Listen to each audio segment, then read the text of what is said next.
Hello. Hello. Happy What? New Year! Happy New Year, everybody! I don't know why you said that because it's not the first stream of the year, but cool. Happy New Year, everybody. The fireworks. We've done of the year. What are your guys' New Year's resolutions? Die. Wow. Draw more. Inspirational. I want to Die draw is more. Great. You forgot you were I'm- gonna say cast a die of life. That's what you're gonna say. Oh, Yeah. diet. Diet. Ah, Good Simpsons reference. my New Year's resolution is not die. But to live? I'll try my best. To live for the first time in our lives? Yeah. Wow. to so really deep. open That's your crazy, eyes. To see Hello, with everybody. eyes unclouded. Eyes unclouded. Oh no. We should Oh all no. vow The to Prince kill Mononoke at reference. least He doesn't even know he one made it. Hi, enemy Rachel. this year. You have what? Where's Rachel? You have new enemies? Is this actually the first episode of the thing? It's not. I don't know why Phil said that. Hello, everyone. Welcome. I am so out Welcome of to the Creative Block. Welcome to the Creative Block. This is not our first episode of the year. It's your first hosting episode of the year. There you Yeah, but why are you saying it if it's? Because you did fireworks, Oh, which is nah, I a New just wanted Year's. to extend the intro because I was doing my makeup. So go. Um, Just wanted to express herself. yes. There wasn't a statement about the New Year's, but yes, Happy New Year, everybody. A month late. Welcome. This is a show where we talk about storytelling and we pick a subject every week and we do a presentation. Sometimes, maybe not. Usually it's kind of more of a free flow discussion. Oh my God, I can't talk. But anyways, and today we'll be talking about monster design, because I love monster design. So I have a little presentation ready. And if you guys in chat want to join in and ask any questions, that would be great. Really helps join in the discussion.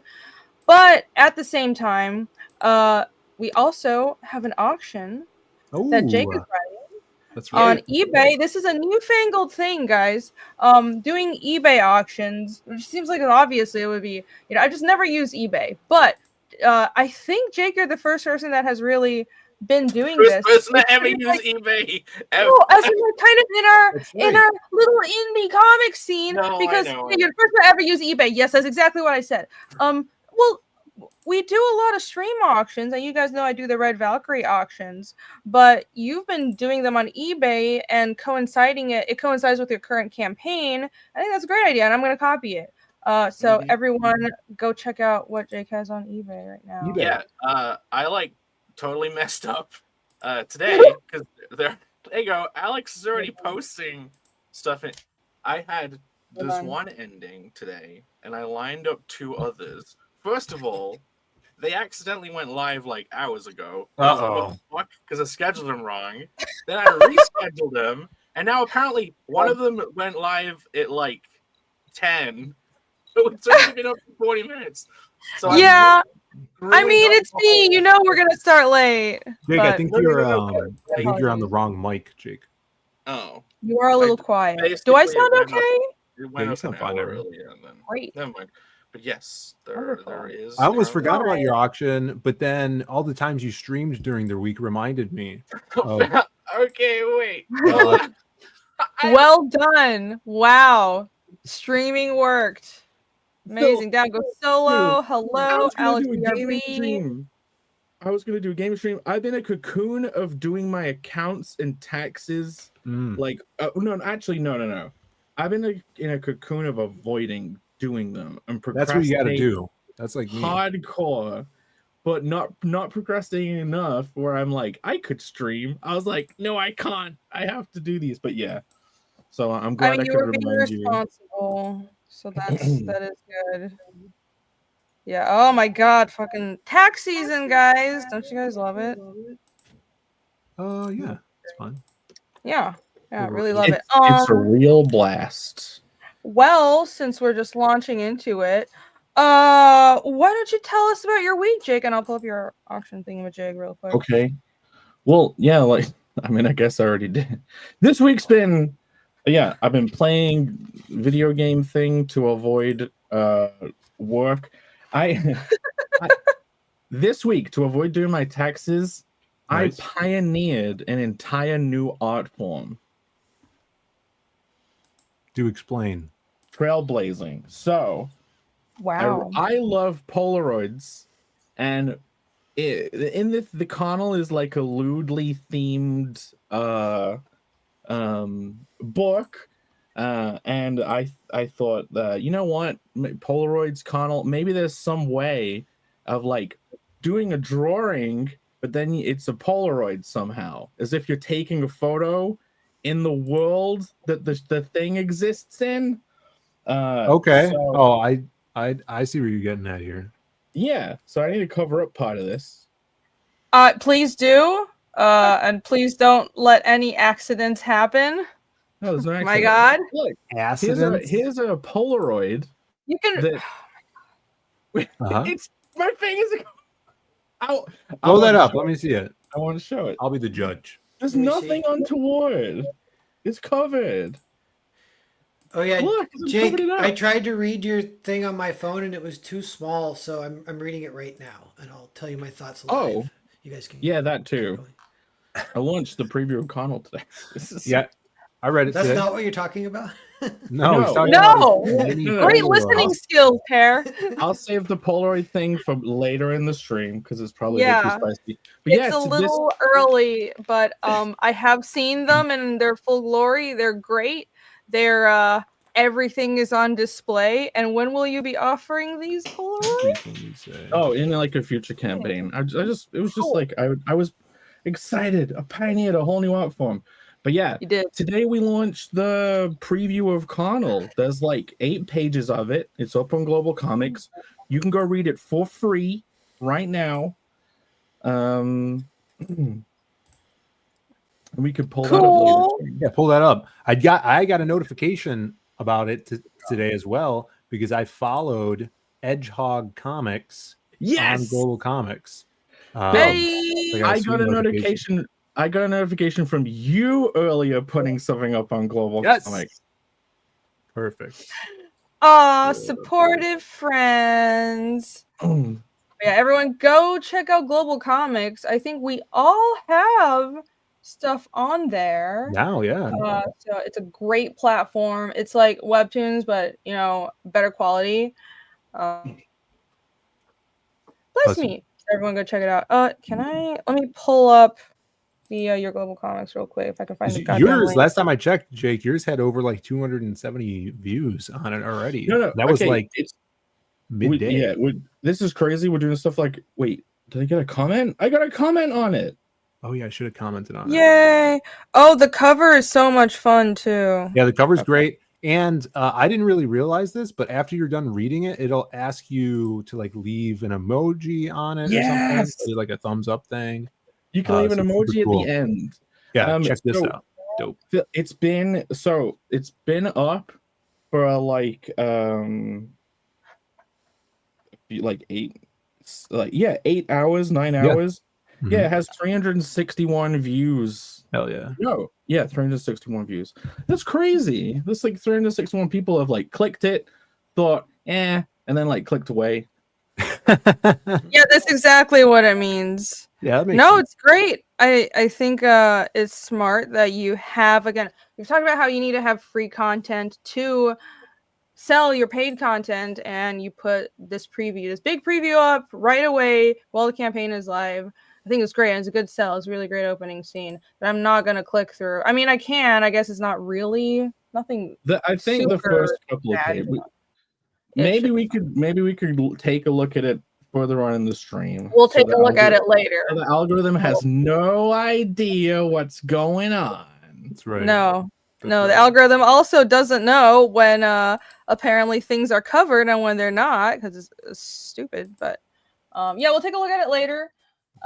Yes, and this right here is the Global Comics cover, yeah. right? The whole... So because the digital version, I thought it would be fun to do a new cover, and a very Global Comics centric cover, as Phil on his show brought up the like top 10 overall comics over there.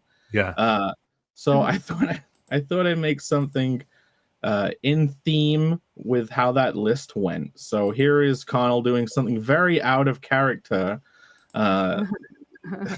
If you know the kind of thing he's trying to directly avoid, this is like a universe where he isn't cursed, and shoving his face in women's boobs isn't a problem for him. Alternate reality cover. Yeah, we talked about it ages ago on the show, just using covers to do Elseworld stuff for no reason. Yeah, I mean, especially like the crazy like Golden Age covers and stuff like that. They would do that all the time in comics. Yeah, just to catch people's eyes. It's kind of fun. Plus, it's like, this so far there's no plan to print this cover. It's like digital only. So I'm just thinking of doing like just random fun covers like this for the digital episodes. It might be brand confusing because they don't line up. I don't know. It might be a bad idea, but it was kind of fun. I would be worried about that, but also it's incentive to.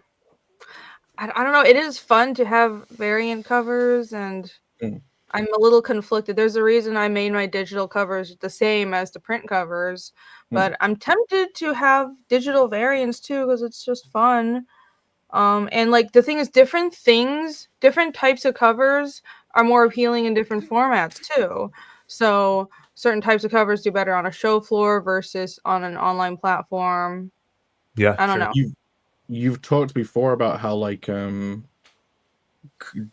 Japanese market appreciates different covers. Like usually it's just like a character's face in the breeze or something. Very different. Japanese. Well, it depends. So if you're going to American Comic Con, I should do another short on this. Short ideas, guys. I have been rolling on shorts. I have so many ideas, so many lined up. I'll talk about it later. If you're going to American Comic Con, you want something that's obviously attention grabbing on the show floor, but people like action and focused, detailed but focused is usually what people go for, and more realistic style. In the Japanese market, you can have less dynamic. It's not that if you have like an action cover, it's fine, but people also prefer things that are like prettier and cuter. A lot of really detailed covers of characters just looking pretty that would not do well in America, especially at Comic Cons. But in Japan, it works fine. So like one of the best examples is look up the How to Train Your Dragon posters between the U.S. and Japan. The U.S. one is like action, like Hiccup and Toothless, just with a farce background. They're dashing, their emotion, and the Japanese cover is just pure plain white background, a Toothless looking cute, and he's being petted by a Hiccup. Like really peaceful slice of life. So cultural differences. Don't tell so Phil, you need to do Crimstone looking pretty, be a Japanese edition. It's easy. Exactly. Yes. He needs to go full Baron mode or something. Like wearing a suit. His muscles bursting out of the suit, full on anime. Oh wait, shit, yeah, okay. There's 10 minutes left on this. Yes, there's 10 minutes left. Everyone, go bid on this. If you click through to it, you'll be able to get the page. Oh. Okay. I don't use eBay, so I don't know what I'm doing. What do I do? Click on the thing. There you go. I love the 3D. I finished it, Jake. It's great. I love the 3D art. And I like the double page spreads. Does it look 3D enough? Yeah, it's very 3D. Reading the whole time. It's like live reviewing this. It's a quick read. Yeah, everybody go read it. It's quick. Yeah. It's really easy to read. But yeah, thanks for everyone that bid on this. This is like one of the pieces that didn't go at the Red Valkyrie auction. Thank you again to Shane Sai for putting that on. But yeah, I don't know if anyone's gonna snipe it, but you have 9 minutes. 9 minutes. Someone pulled up. Down Goes Solo. I lost it, but he asked if you can make it a print or a card, the digital cover, because it is really cool. Could do. I could do something with it. idea. You have the super high res, but yeah, Yeah. it just I mean, Alex said it was like pointless. Seems like wasted effort. Like to make it necessary work to use a digital poster cover. Well, I think there is like an extra sting because it's like anyone who likes the cover, they'd be like, well, why can't I just have that cover? Like, why Yeah. are you holding it hostage? Yeah, So, that's who knows? definitely maybe it could come to like a future campaign and not be digital exclusive. I don't know. Yeah, I'd say Well- or a card is a good idea. Yeah. one You know, day. actually, how about this? You Digital know, the cover trading card. cards, they need artwork for the back of them. Yeah. I could There use you that go. as the backing art for the trading card set. How about that? It's a good idea. That's a great idea. There you go. All right. DD original art. 9-8. Well, it's like 7 minutes. 7 minutes left on this. Everyone go to eBay. Thank you for the links. Alex VRB. There is the link right there, and you're gonna have another one up in right after this goes down. Yeah, and that'll be fun to talk about. Wait, Yeah. no. So you read it super quick whilst we're here. Was that how easy it was to read? Like, what was your experience reading the first scene? Didn't you see his facial expressions? Yeah, and it's just really 3D. That's my main takeaway that I really enjoy. And also, yeah, I don't know. It was it's 8 pages, right? It's like a less than 10-minute read. It might have been 5 minutes, but Yeah. it's one scene. It's a lot of fun. I don't want to spoil it because it's got its own little things. We already did spoil it a lot though, but yeah. Yeah, In previous streams. it is like there is like a page turn in the middle of it that I'd avoided spoiling on like Twitter for the whole time. So You know, there's like a nerd chick who's wrapped in a vine right at the end. Do you know what I'm talking about? yes, yeah. Well, having drawn the page, I know Oh, exactly. yeah. Do you know your own book, Jake? Yeah, I'm quizzing you based on the words Yeah, that I say. The AI got that bit right. Like, Yeah. yes. But yeah, she looks cool. She looks like she could be a character. I don't know if she's just a background character or not, but Yeah. Now you need a side story just for her. If you guys do read it, there's like a double page spread at the end of the scene, and it kind of like opens things up and gives you a perspective on the world. And yeah, I can't put a character in something and then not want to show them again. Yeah. Like I can't make just a generic background character. I'm like, no, I want them to pop up later. So I kind of feel like all the characters in that double page spread will like end up coming back, including that very frisky botanist. yeah. Was she the frisky one, or was she being frisked Right. upon? I mean, she wasn't unhappy. No, she was not unhappy. That's true. Oh yeah, Global Comics. Everyone go check that out. How were your weeks, Phil or Narwhal? Fair. Go ahead, Phil. I had a pretty good week. Very productive. I got more pages of Magic Cop scripted, which I'm super excited about. I spent a bunch of time writing yesterday. I got the new strip for our YouTube members scripted as well. I just need to letter that now. So I scripted that. The whole intro to Magic Cop 3 is now, I guess, first phase of scripting for chapter 1. And oh, and then also I put up something on Global Comics as well, which Jake said he got a notification for. So it's the Lost Pages 2 is now up on our page, which is freaking cool. So this has a bunch of artists in it. It's all mainly about the silhouette, and you can do a little zip through here. The beautiful, I have that gold cover. yeah, the golden foil cover.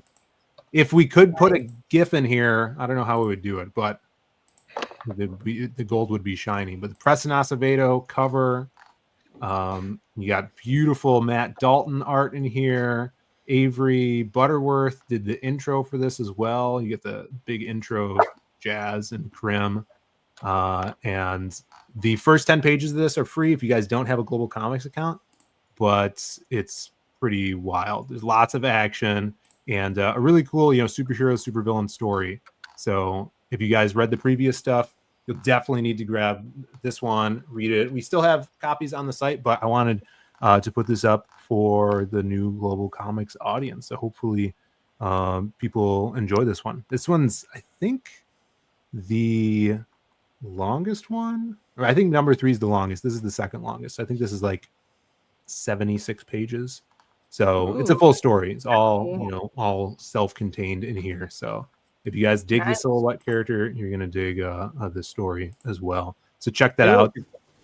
It's the guy from Psycho Slumber, Crim? the red hoodie. No, this guy's black. Kind of though. Oh. Yeah. No, false His face was advertising. so bloody, I didn't realize he was black. Yeah. Yeah, you Don't can't put really don't tell. Put that line in the meme, Alex. Not a get out of context meme. It's going in the meme. I did these wee woos for the sirens lettering. I was pretty proud of that. It was pretty Oh fun. yeah, nice. Very nice. You know what's a good sound effect? Foof. F-O-O-F. That's a good Oof. one. Or like fire igniting, or what? What would you use? it Yeah, for? like blowing out a candle, maybe. I don't know. Like that. Oh, yeah. You can feel it. That's what I'm saying. I want I the like- first I like person to that use stuff. foof wins. Starting now. Go. I like Okay.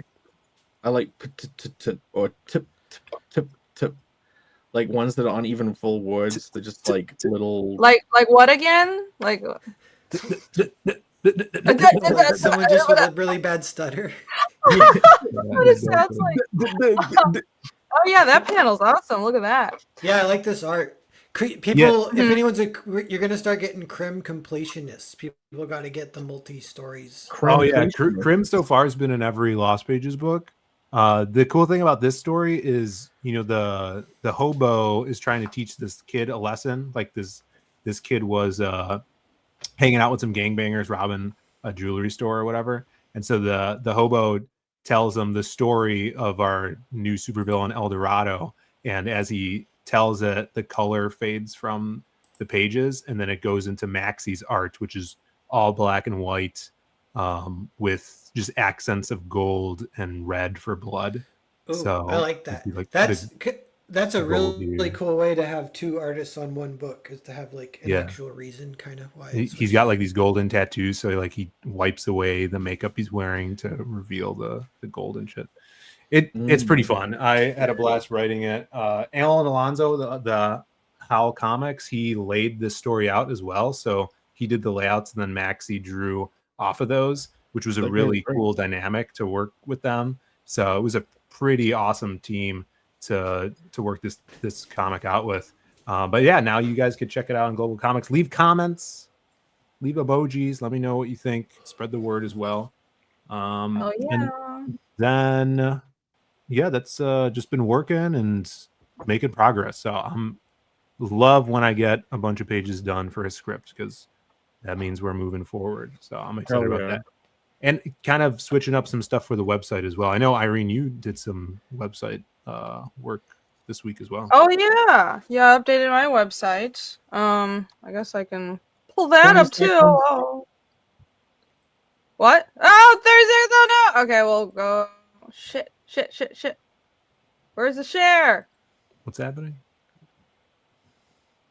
Yeah, the hobo magic. Oh no! 7, 6, 5, Oh, there we go. 3, 2, 1. 1. It's over. I can't believe nobody snuck in and bid an extra $1 or whatever right at the end. Yeah, no. Whoever had it was safe. Locked in. Sniping. Nice. Locked it in. Congrats, Yeah, it was whoever safe. won that. Congratulations to whoever won that. Thank you very What much. the fuck is what? Okay, I'm not gonna comment. I don't know. It's like anyhow. folding. Okay. Similar I would items. assume you would fold the paper and it like makes them talk. Huh? Is that a type of art? Is that like a paper Well, folding? it's like a kid's drawing. It's just Oh, I okay. I see. get Are it. you looking at Yeah. Big Mouth Lady? You're looking at? Yeah. That's like that drawing of Michael Bancroft with the big forehead. Yeah. They said it looks like it's from the 40s. That's why it costs a lot. It's funny. Vintage. But yeah, selling your Oh. art on. Aw. Well, that's kind of cute. I'm not gonna make fun of it then. Cool. You'll have another auction up in like a few minutes, right? It's up. It's Yeah, up actually, now. if you go to the page. So yeah, if you are How many super bummed, bids did that one get, Jake? Total. it got 23 overall, and it sold for $165. Nice. Yeah, that's. but yes. Nice. So like, and now that's away and going to be off soon to its. We can now reveal the true majesty of the Chungus brothers. Bill, do you happen to I wonder who these are. Do you happen to recognize the individuals depicted in this? That's them when they start drinking seed oils again. Yeah. Yeah. This is the alternate reality where Fauci then becomes head of health and demands every food have seed oils in it. They're And both. they You're wear both. well. They wear the happening. seed oil. Scroll down to the what- description and you'll realize how spot on you are. All right, let's see here. Where's the description? They're Okay, right yeah. there. The drawing features the Chungus brothers, a pair of fictional comic creators who have indulged in the ambrosia that is the oil of the Oh my sea. god, it's awesome. This is what happens when you eat seed oils. Aw. That's great. Adorable. Well, yeah, you for can get people on who the- don't know, that's Phil and his brother, but Chungusified. I Yeah. was so fun designing Brandon, and I know he thinks that's. I know he would expect me to fully remember the lore of him having a scar on his lip, because of course that's what that is. It's definitely, I definitely implanted his deep lore of having a scar on his mouth, apparently, and it's not just his version of the toothpick where he's like, I don't know about this. It is the dominant mean, yeah. Already 2 bids, amazing. Oh yeah, cool. Keep it going, Yay! people. I'm gonna be. Thank I'll you. show this Yes! off tomorrow on my show too. Hell yeah. So this will be up for a week. Louis? Who's Oh, Louis? Louis. Who's that? You'd have to draw the little window. It would have to be like a window on the top of the paper, and he's leaning out of it, and most of the paper is like blank, and it's It's like just you white. at the bottom. Yeah, he's just That would be leaning out of amazing. it. But yeah, there's the Chungus brothers, and then if you go, there's another one up if you go to the page as well. Another But I one. messed it up, so it'll actually end before the stream next week. So This one? I showed off the digital cover. Yeah, Oh. I showed off the digital. It's already got a few bids. It's got 8 bids on it already. Great. The digital Hey. one. Hey. Hey. So yeah, this is the drawn version of the digital cover. Nice. Um, Oh. Romy, you're not blocked. What are you talking about? I see you. I'm still blind. if you want to click on it. Yeah. Oh, I thought I was sharing. I was looking at it in another tab. Yeah, eBay's weird like that. It just opens stuff in different tabs. It's dumb. But yeah, so I thought I'd do seeing as it was like a digital only thing, if I made a physical version of it, then people might be interested in getting in on that. And there's 11 bids already. Okay, that's crazy. Thank you. Silly Thank you very much. that are sharing this whole time. Yeah, look at this close up. This is awesome. Keep it going. Yeah, it's on it's on the full 11x17 like board, so it's like proper card and everything. Cool. And I did it as neatly as possible and tried. I would go away and let it dry before putting my hand on stuff so I didn't smudge everything, because that bloody pen that I use smudges so damn easily, and so is Bloody. the Chungus Brothers one is on 11x17. What kind of pen do you use? What do you The- ink with? The Shinpitsu. It's like a Japanese. Yeah, that's a manga. My favorite pen. Oh, I see. I see it in your picture on the. Yeah, On there's the- another pen in that too, but like I didn't actually use that one. It's just that for the photo. No, I know. Yeah, I put pens that I didn't use but just look good when I take pictures of my artwork as well. Everybody does it. There's You It's put not like a just- pencil sketch and there's like paintbrushes in the That's photo. Yeah, yeah, false yeah. advertising. it doesn't That's matter. people don't care. They just want to see art tools. Because I always look Like, at those and I for see, some reason- oh, what pen did they use? I'm gonna buy it. I'm gonna try. Yeah. it. Yeah, you're an artist. Your brain works differently. Normal people, all they care about is, for some reason, if there's like paintbrushes and pencils in the picture with the art, you'll get like twice as many likes. It's just amazing. Yeah, I should find a woman to hold these up to take the photos of. You know what I mean? And so they Perfect, in yeah. the photo, it's just a woman holding it up. So You the can- the first level of advertising as an artist is learning that don't post nice pretty scans. Post just janky ass pictures of your art on the drawing table with a bunch of messy pens scattered around. People will love it. Second step, have a hot chick hold it up, and you'll make like a ton of sales. So there you go, art tips for the day. Pat, I covered my bases because the other pen, I did use it to sign it. Oh, there you go. Yeah, perfect. Oh, nice. The signing Sorry. pen. Fusebox for 10. Thank you very much for the super chat. Mucho appreciated. Hey, Alrina, I emailed you. I'm hoping to commission a little Outlaw Nights from you. Oh, cool. Awesome. Thank you very much. I'm a little busy. I've got a cover that I'm trying to finish right now, but I will check the email. Appreciate it. Issue 2 is super close to finish. Being lettered as I type. Get issue 1 today. Everyone check out Outlaw Nights by Fusebox. I've seen you around Twitter, so if you search Outlaw Nights on Twitter, I'm sure you guys will find it there. Thank you, Mucho. Student of God is here. Hail, what's up? Yo. And another comment, Sean Willett says, this is a cool show. I'm happy to have found it. Welcome. Welcome. I'm glad you enjoy it. Yeah, hopefully you'll be returning often for our story talk, our rambling story talk. It's a good time. Yeah.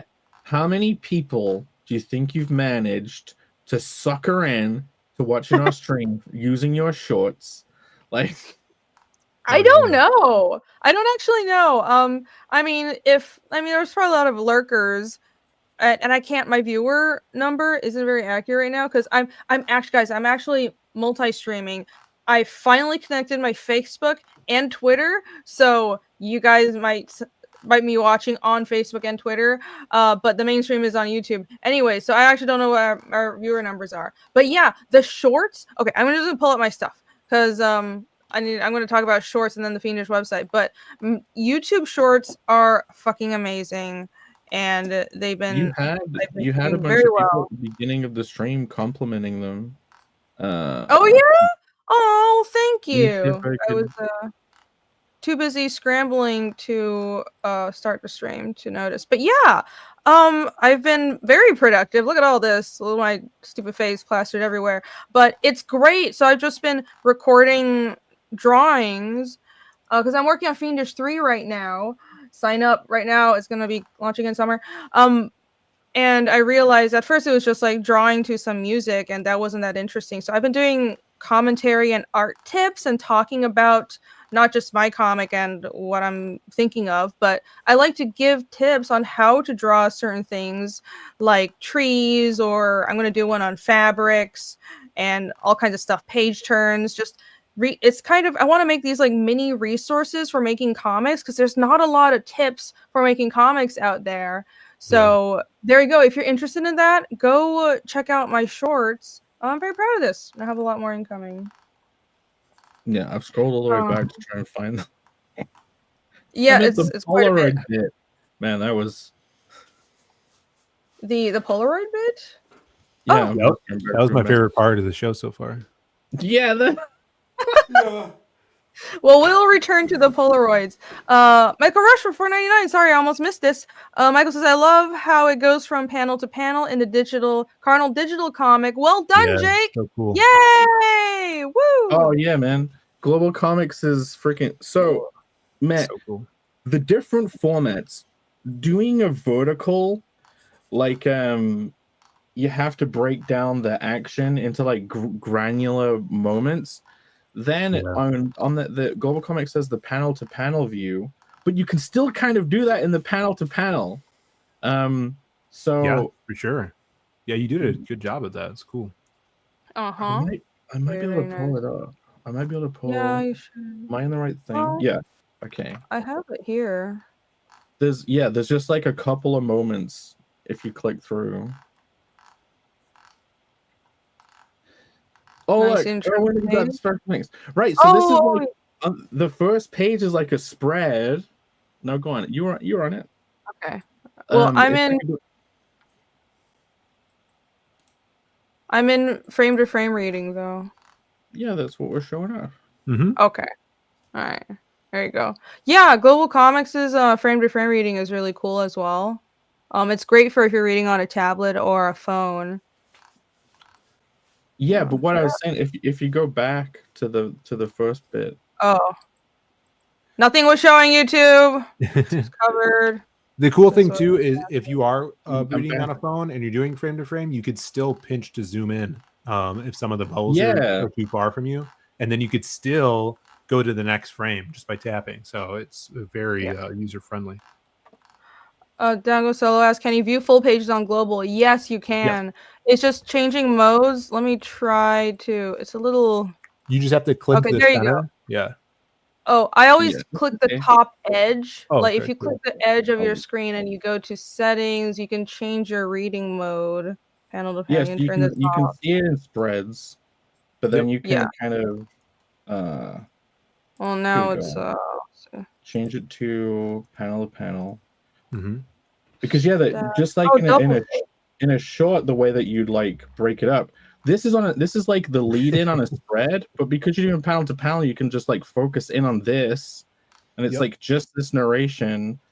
Then it like jumps to the panel that it would be over, but it's like zoomed in. Then you can pull out, so you don't have to just show the whole panel at once. You can still use a bit of the kind of like thinking from verticals to progress through a panel. Bancroft did this a lot with his panel to panel stuff.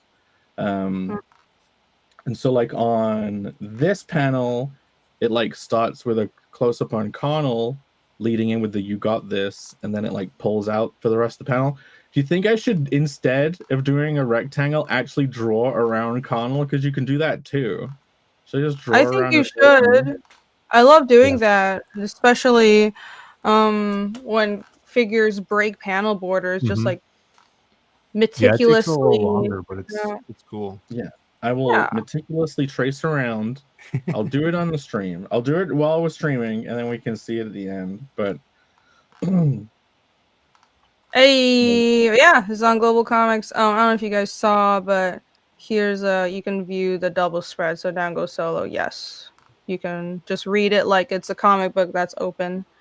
Yeah, as well. You can do the whole spread. You can do single pages. Plus, there's like a stacked mode where it'll take all of the full pages and just stack those, so you can still turn any comic into a vertical still. And I know most of you guys want to read proper comics, so you want to just actually read full screen with a spread. So like, yes. Yeah. Oh God, seems disturbed. It's a raunchy fantasy comedy, so that's what it is. It's in the classic tradition of British raunchy comedies. Yup, the long-standing British tradition of raunchy comedy. Yeah, it's like who's that fat guy? Oh yeah, it's like Benny Hill meets Benny Hill. Some Lord of the Rings. Exactly. Jake there you go. Jake, you always know what I mean, and I appreciate that about you. I have a psychic link with you, Phil. Yeah, I like that. I have supreme Phil-tuition.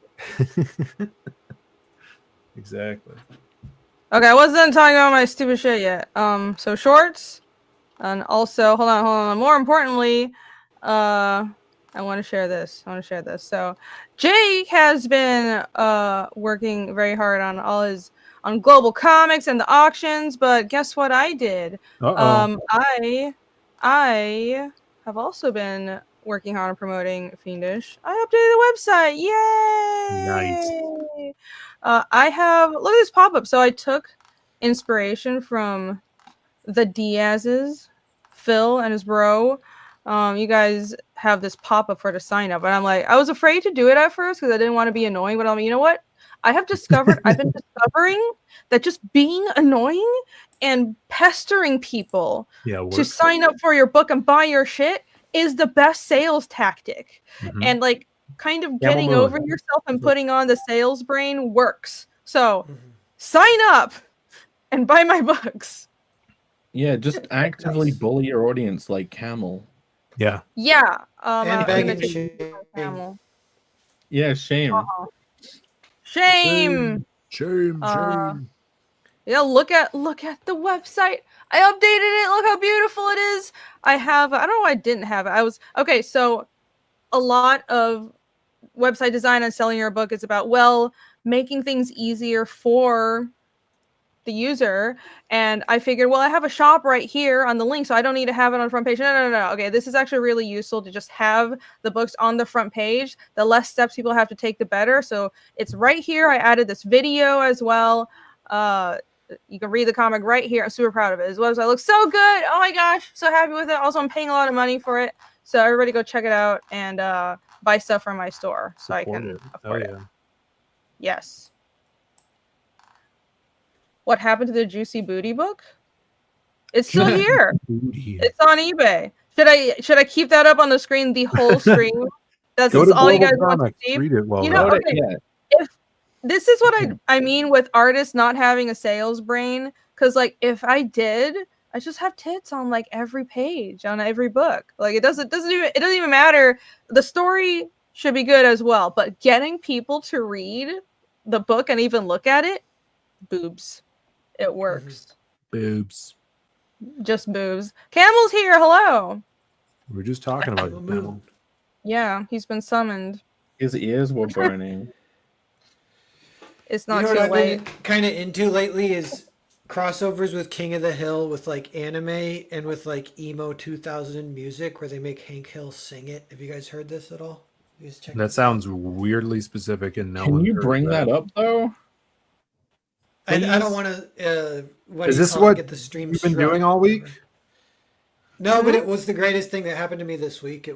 It's King of the Hill. You know the song? It's like I'm 6 feet from the edge and I'm Yeah. sinking. Hold me down. Yeah, Yeah. but it's Hank Hill singing it, and it just brought Boy, me I such tell you. joy. And then there's one with him doing it's crossover with Neon Genesis Evangelion, Yeah. and it's, I was just bringing that up. I was gonna. Oh man, yeah, the King of the Hill ending to Evangelion, where it's like Bobby's head. Oh wait. yeah. I think I got it. Yeah. I got it.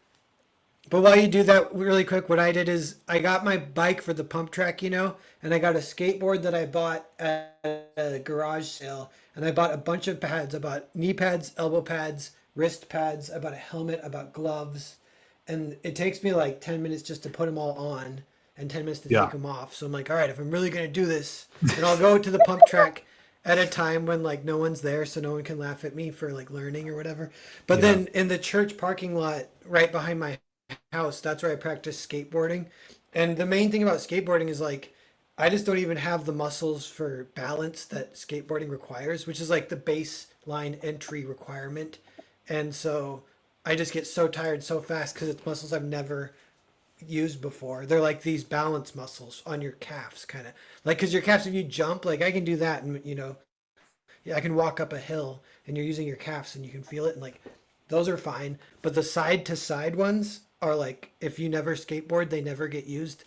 And so I'm building those up. But I've crashed a couple of different times, and it's always really embarrassing. I feel like a cat after a cat tries to jump on a table and fails, Yeah, he slips. and then walks away.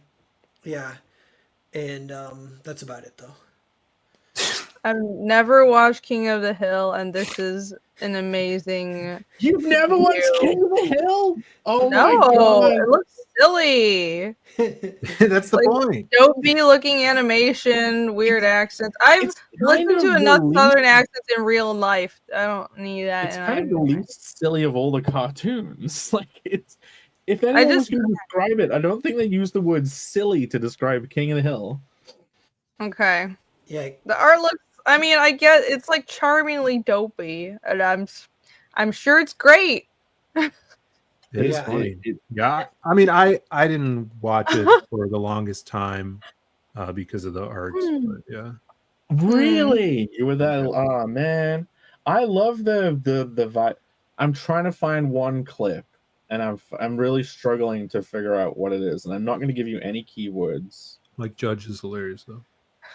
Dango Solo does not like King of the Hill. This is tedious. Well, then I guess I don't need to watch it. Then At least it doesn't I'll insist stick to on it. binging the entirety of Futurama, which is my current goal. Actually, speaking of how was your week, There's a lot. Irene finally watched Wallace and Gromit. Oh yeah, it's so cute. Hey, it's Amazing. great. Hey, you know so- what Wallace and Gromit is, right? Yeah, I love it. I was It's like, so did they, British. It's they died. adorable. They died It is very recently. British. They were in the news. Really? All of them? Aw. What? Yeah, Wallace died. Yeah, Aw. So they made a new one on the BBC, and I'm not sure if they wouldn't have AI'd it, but if they got And an Gromit died impressionist- because dogs only live like 15 years now. They used to live 18 years. yeah, so Gromit Gromit's died dead. ages ago. I don't know. I how thought they you make meant- them. I Well, was the voice confused. actor Like, for did they Gromit- die in the show, or were you The- saying the actors died? And I'm like, wait, a dog, actual dog played Gromit? Yeah, there's a curse that for that show that every voice actor who's ever voiced Gromit has died. Yeah, Wow. I Aww. didn't know that. it's sad. It means his voice changes constantly. It's actually a bit distracting. Yeah. Gromit? But Gromit doesn't even say anything. Okay.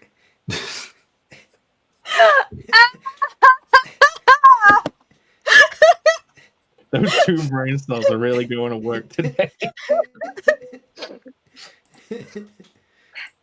Bye! Got him. Goodbye! the end. What do you say about brain cells? What was that? You had a lot of opinions?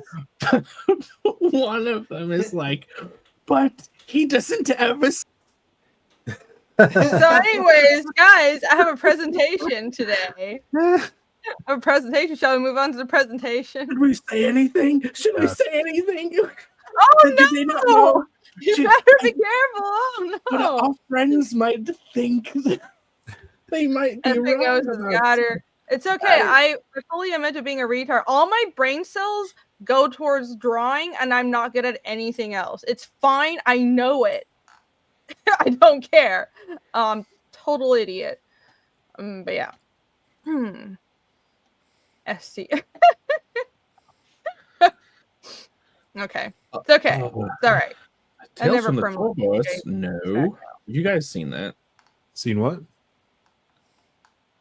Mike Judge Tales from the Tour Bus. Is that an What's that? animated thing, Henry? Oh, I haven't seen that. Wait, Richie Dupe says Shaun the Sheep is his fave. Guys, did you realize that they shave the sheep, and when a sheep has been shaved, you could say the sheep has been shorn, aka as soon as they pull him out of the shaving machine, they call him Shaun the Sheep because he has been shorn. Okay, so that would only work with a British accent I was too, gonna and say. it's so cute because I didn't pick it up. I was like, Sean, like SHAWN. Oh, the sheep is named Sean. That's great. And then Jake was like, no, Sean, like Sean. I'm like, huh? Oh, Say both. Sean. Earn. Shorn. It's a Earn. word. But it's the same with your accent. It's It's a very it's a adorable. completely different word. You're right. When you say It That's is. like You guys just saying sound ma funny. and ma in Chinese and thinking it means two different things. Aww. It is two different things. No, it's actually adorable. It's great. It's the stop motion is really impressive too. No. Yeah, I feel like I'm baby braining. I'm like 10 and I'm like, oh play toys and puppets. Dibs for $1.99. Thank you for the super chat. How do I hire your skills, please? Well, you can hire any of us, I guess. Our links and info are in the description.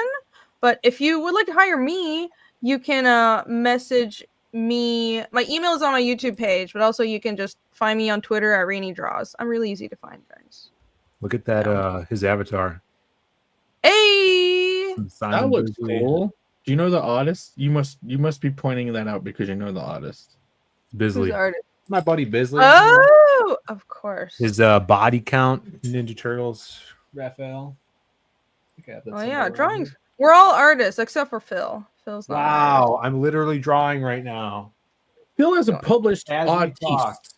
Phil has Oh, been I'm published. sorry. Yes, Phil is a published artiste. He is a professional. How rude. Oh, how dare I? I do apologize humbly. Okay. Presentation. Let's go. Doesn't talk. Listen. I already admit I'm a bit retarded. Okay. We'll target on monsters today. Let's get into it. I slammed this presentation Wow, together. wow. Totally not last minute. Let's see. Share. Present. All right. Let me not fuck this up. All right. Cool. No, I don't want to be full screen. Fuck you. Go away. Oh my fucking god. How does this happen? What's going on? I am trying to figure out how Canva works because apparently I can't remember. Okay, cool. There we go. Wait. That was the end of the presentation. Somebody asked, how long are we gonna go in the presentation until Berserk comes up? And the answer is right away. It's on the like. What did you expect? Oh, Are that's those funny. boobs on that boob woman? No, definitely not. That's really uncharacteristic of Berserk to have boobs. Are those vaginas on boobs? No, they protrude. Those definitely aren't supposed to look like JJ's either. I mean, Berserk is clean and PG. That's a joke, by the way. Please don't This show looks this. awesome. That guy has a Also- vagina for a face. Wait, you should read Berserk. Phil, I can't. You haven't read Berserk. I'm reading. You like Trigun. Trigun You right love now. You Berserk. spent 10 million years reading Trigon, Trigun. I'm still reading it. The next trying book to be comes out cool, in trying like a to be few weeks. counterculture. Trigun is a good gateway to Berserk. I think it was like that for me too. I watched Trigun first. I Yeah. didn't read it. I watched it though. But here's the thing: every time I see Berserk, because I mean, the guy Miura is his name, right? It's like Yeah, that Lamborghini. Miura, car. yeah. He all he uses a lot of designs that are inspired by things that he likes. I would imagine, because this guy, like this brain guy, reminds me of the Mars Attacks Martians. Yeah. Yep. Mm. And Griffith's helmet looks like the it's not the Phantom of the Opera, it's the Phantom of something. It's like a B movie. It's like a Oh. B movie horror. I'll pull it up. But yeah, he puts a lot of stuff that he likes into his work. Yeah, I Phantom mean, of there's the- the inspirations are Miura clearly has Western inspirations, and the work looks like manga merged with old European lithographs. Is really cool. That's why it's so detailed. And obviously it takes place in fantasy Europe, but it's also super influenced by Devilman. So the whole tons of demons taking over the world thing, that's from Devilman. Yeah. Yeah, that's not a secret. Hey, Shelby's here in chat. Hello. What's up, Shelby? American Discord. It's pronounced Shelbean. No, Philbo Baggins has a Phantom of Paradise. So check this out. I share my screen. This reminds when I saw Griffith. Like, oh, looks. Oh, interesting. So what is the function behind that helmet in this So it's a take on Phantom of the Opera, but it's like British and from the 70s, so it's like really really it looks weird. like a Mighty Boosh character. Yeah.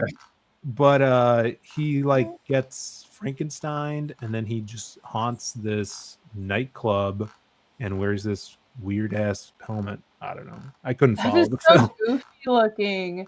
Yeah, Femto's helmet was a torture helmet, which I will bring up, and it ties into when he turns into a god hand. There's a reason it's there. Anyways, it's great. Berserk's monster design is really good.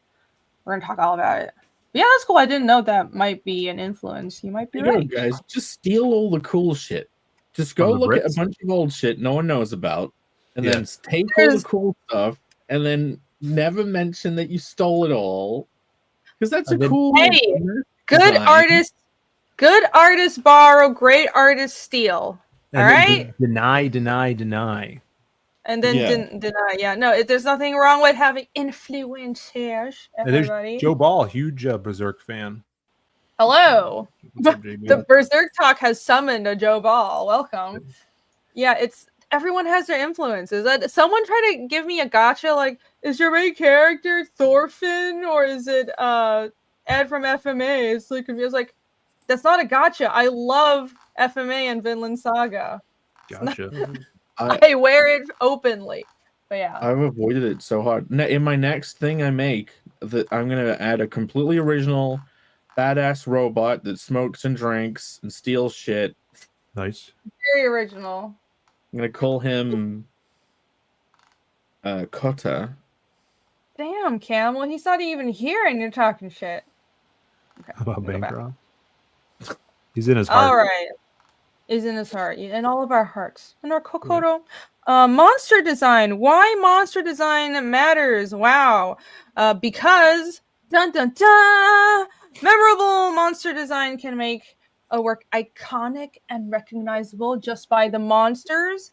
Monster design can be a concentrated representation of story memes. I should say it is a concentrated representation of story memes, usually an antagonistic force.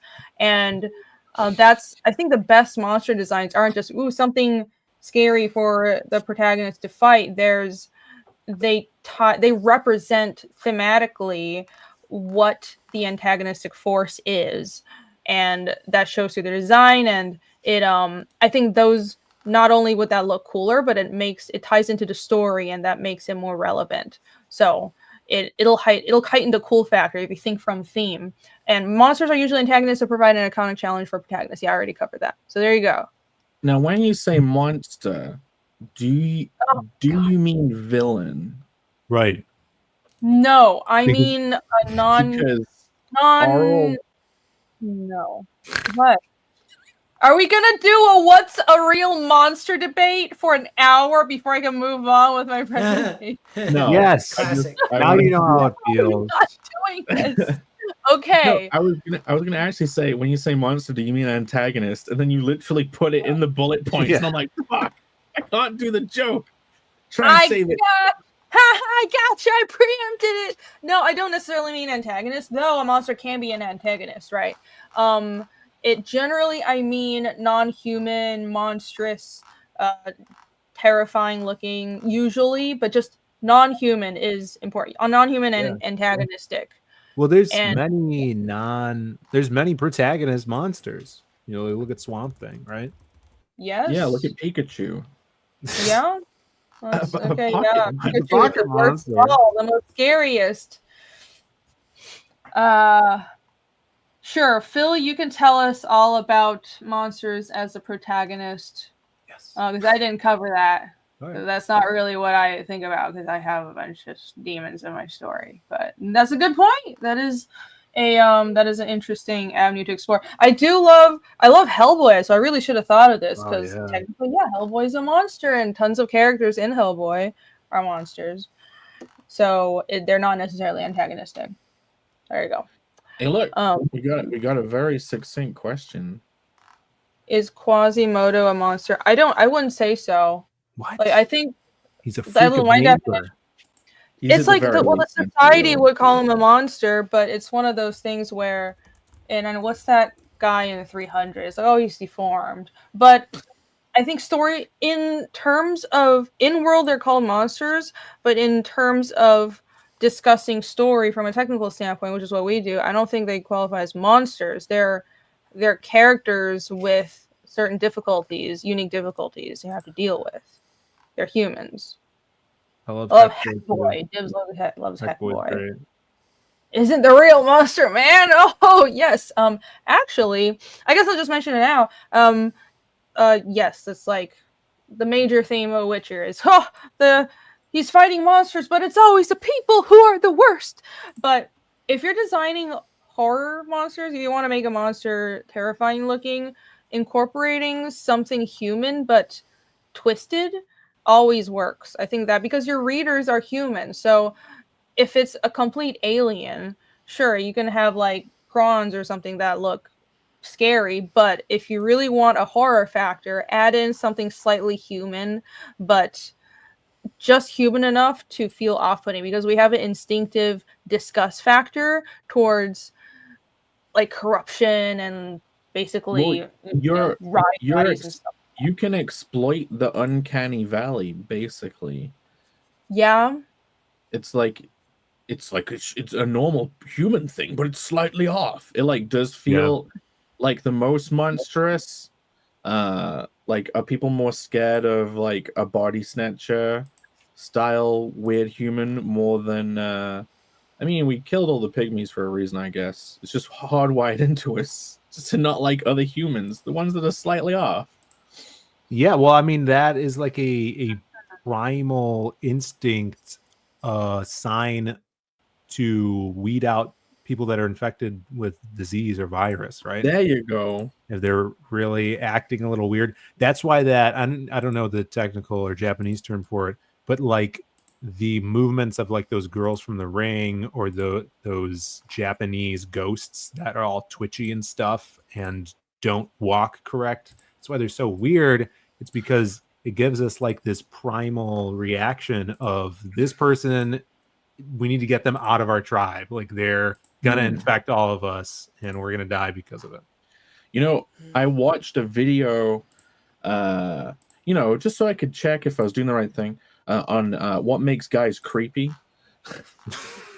like Double checking how to not be creepy. Yeah, just double checking, you know, how to not be creepy. Just gotta read up on this. But it was like basically what is it about some people's behavior, not just guys or girls, just in people in general, that makes some people seem creepy? Because like you've been around them, it's like, what is this guy's deal?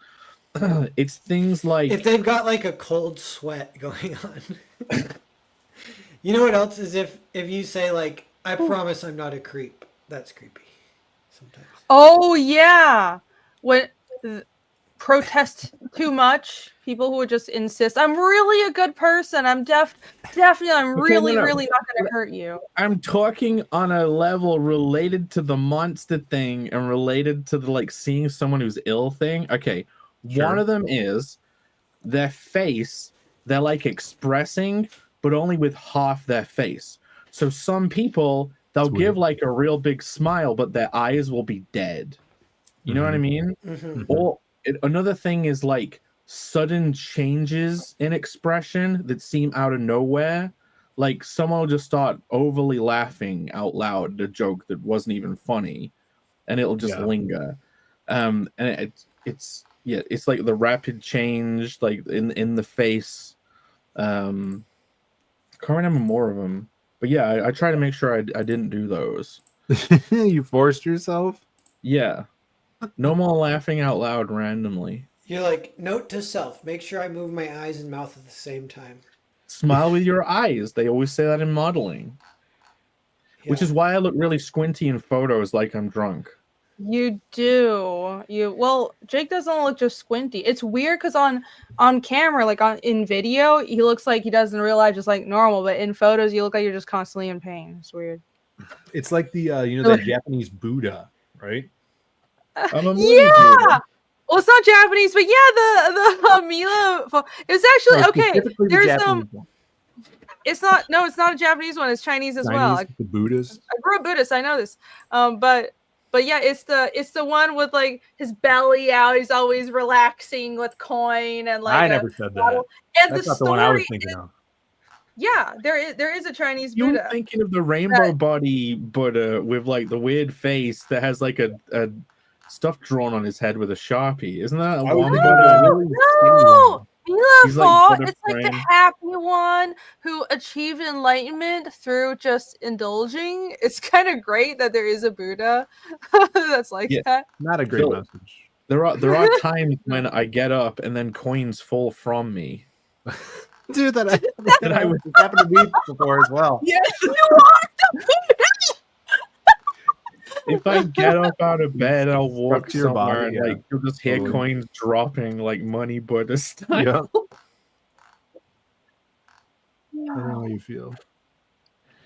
But yeah, you can tie into that kind of uncanny valley of if you see a guy that's kind of like or a girl, I guess, that's like creeping you out just because like just look at how they're actually behaving, like their movements, their expressions, how they're changing, like how they're giving the wrong like emotion to the like as a wrong reaction to what's actually happening. Yeah, And for like sure. you can use that information if you want to make stuff like creepy in your own art. That's true. The uncanny valley. What other examples are there of that? It's like that's used often in just not monster design, but psychos in the story. So But it's just also, a character. I see that a lot in like artificial intelligence, right? So like Oh, if you see like the yeah. Deus Ex film, there's a lot of that going on. Or I mean, unintentionally, and just like poor CGI or CGI that is trying to be hyper realistic. That was big with that Polar Express film, right? Like Yeah. it was one of the first like big budget CG films where they're trying to capture the likeness of actors. And it's like, I mean, that's unwatchable now. It's creepy. Yeah, you know, Tom Hanks and everything. Oh yeah, yeah. And besides that, CGI Tom Hanks with a train full of kids. they said they were gonna do another one. The Even Polar Express Yeah. 2. Escape Exactly to what- Africa. Sounds cool. I'm definitely not adding a slide right now to make up You're for adding a my slide. previous oversight. Two people Hold are on. saying- Keep talking. cool. Keep filling the time. Thank you. Shelby says, I've heard Uncanny Valley used at least 4 times today already. And haven't heard that used in years. Really? I say it. Yeah, it's coming up because of times a year. AI a lot. Yeah, You know probably. something? I saw a pretty good YouTube video today about poetry and AI because they were saying that they're doing studies and AI is supposedly better at poetry than humans now. Because Damn. you're like, you hear that and you're like, oh yeah, because poetry is kind of stupid. Of course, AI could do it. But they dig a little deeper because I like poetry. Whatever. Yeah, I love I don't poetry. even read it that much, but Favorite I rhyme. know Phil likes it. Yeah, we probably all can appreciate it. But it started and he's like, here's 2 poems, you know, and one was terrible, one was pretty good. And he's like, yeah, this is by the real poet, this is by the fake poet. Just kidding, they're both AI. So he kind of blows your mind, like, okay, AI can write pretty good poems. And then they went over the whole test they did of people having to guess if it's AI or not. And they found that it was completely reversed. Like people were guessing that everything that was AI, they were saying it wasn't. Everything that wasn't AI, they were saying it was. And then they tried to figure out why that was, which is actually funny because it's actually people just knowing that they don't like AI and then not liking poetry. If that combines, then then they just don't like poetry. So they say, oh, that's AI. And then they read another one that is like a lot simpler. So they kind of get it. It's just rhymes like AI. I'll just do some dumb rhymes. And they'll be like, oh, that was probably written by a human because they actually understand it. So they're like, we need to do another test with people who actually like appreciate poetry and see if, because this was all people called non-experts, but people who don't read poetry, don't care. And yeah, they were actually completely the opposite. But it was only because of their bias that they hate AI was like a big part of it. Yeah, the perception of it's kind of like, well, artists, a lot of artists really don't like AI art, but the audience doesn't really care. They just want images that look cool. Yeah. So, I mean, No, man, yeah. the audience cares. Like normies, I think they really dislike AI imagery and stuff. Like, okay, I watched Battle Angel Alita with my mom, and she was like, "Oh, I'm not watching this. This is AI." And I'm like, "Mom, it's not. It's from like I think it is. 10 billion That years is the ago." uncanny valley, though. That's funny. It's because she just looks like slightly, and no matter how good CGI gets, it's not gonna look human. It's too nuanced. So, I think Was it the movie or anime? No, it was the movie with the big eyes. Oh, okay. But like, Yeah, the- that's I- different. I think her level of person is just seeing bad CGI as the AI, AI, not yeah. realizing that you can Yeah. have a fully realistic video that is just made using an AI. Mm-hmm. Yeah. Also, that test of which of these poems was written by a human, got ya, one, they were both AI, is Yeah. like complete BS. Yeah. How often are you gonna get someone who's kind of like self-confident enough to go, nah, these are both AI actually. In any of those tests, they're told to pick one. They're gonna pick one because of the authority figure there saying pick one is the human. I guess so. That makes sense. Mm-hmm. Alex Fieri says I'm anti-for-profit AI. That's a whole discussion that we're not going to get into now. But let's surely talk a about topic. It exists. AI vaccines. Just Oh my god! My channel! AI vaccines. Go. We're going to move on.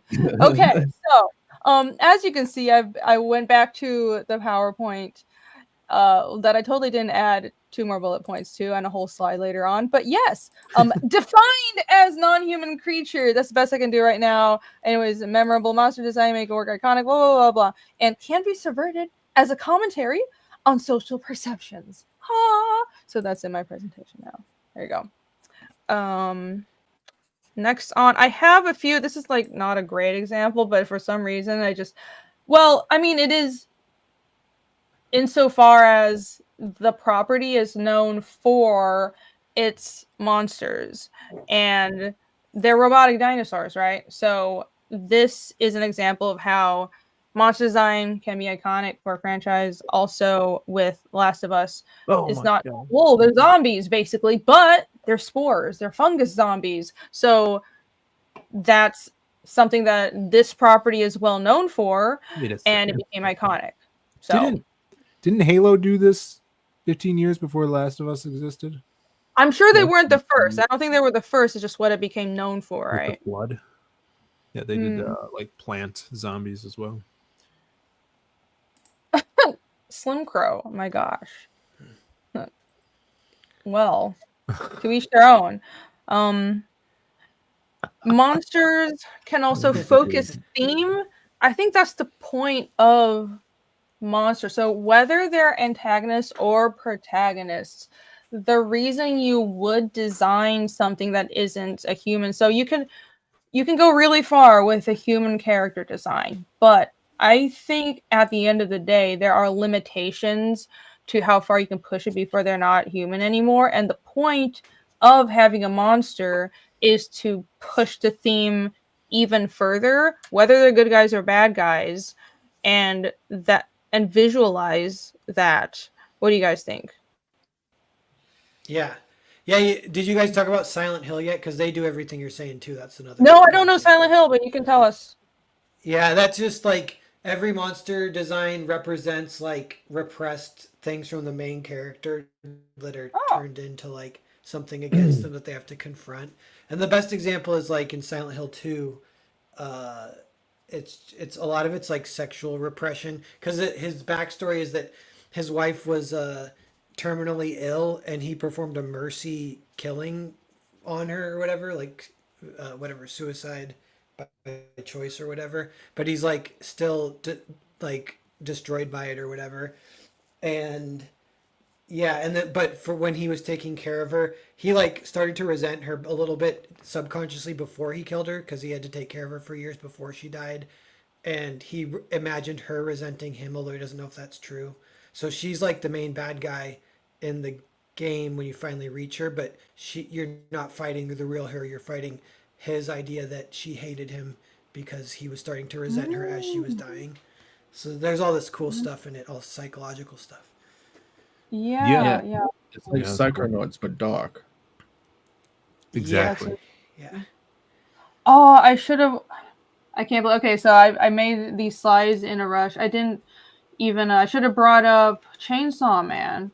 The demons in Chainsaw Man are really interesting. Of course, I brought up Freeran, but I'm not gonna do another slide. In Chainsaw Man, the demons are representations of people's fears. So anything that people fear, there's a demon of in this world, and they can like, I guess they're from hell, but they can cross over into the real world. So it's like people can't be afraid of freaking pencils. So there's a pencil demon, but because that's a small fear and most people don't fear pencils, it's going to be a weak demon. But like the big bad in the world that a lot of these demon hunters in the world are going for is the gun demon, who's a huge, ridiculously powerful demon that has killed millions. So everything is in proportional to what people fear. There's like demons of eternity, demons of like wolves and the chainsaws, which of course is the main character, which that's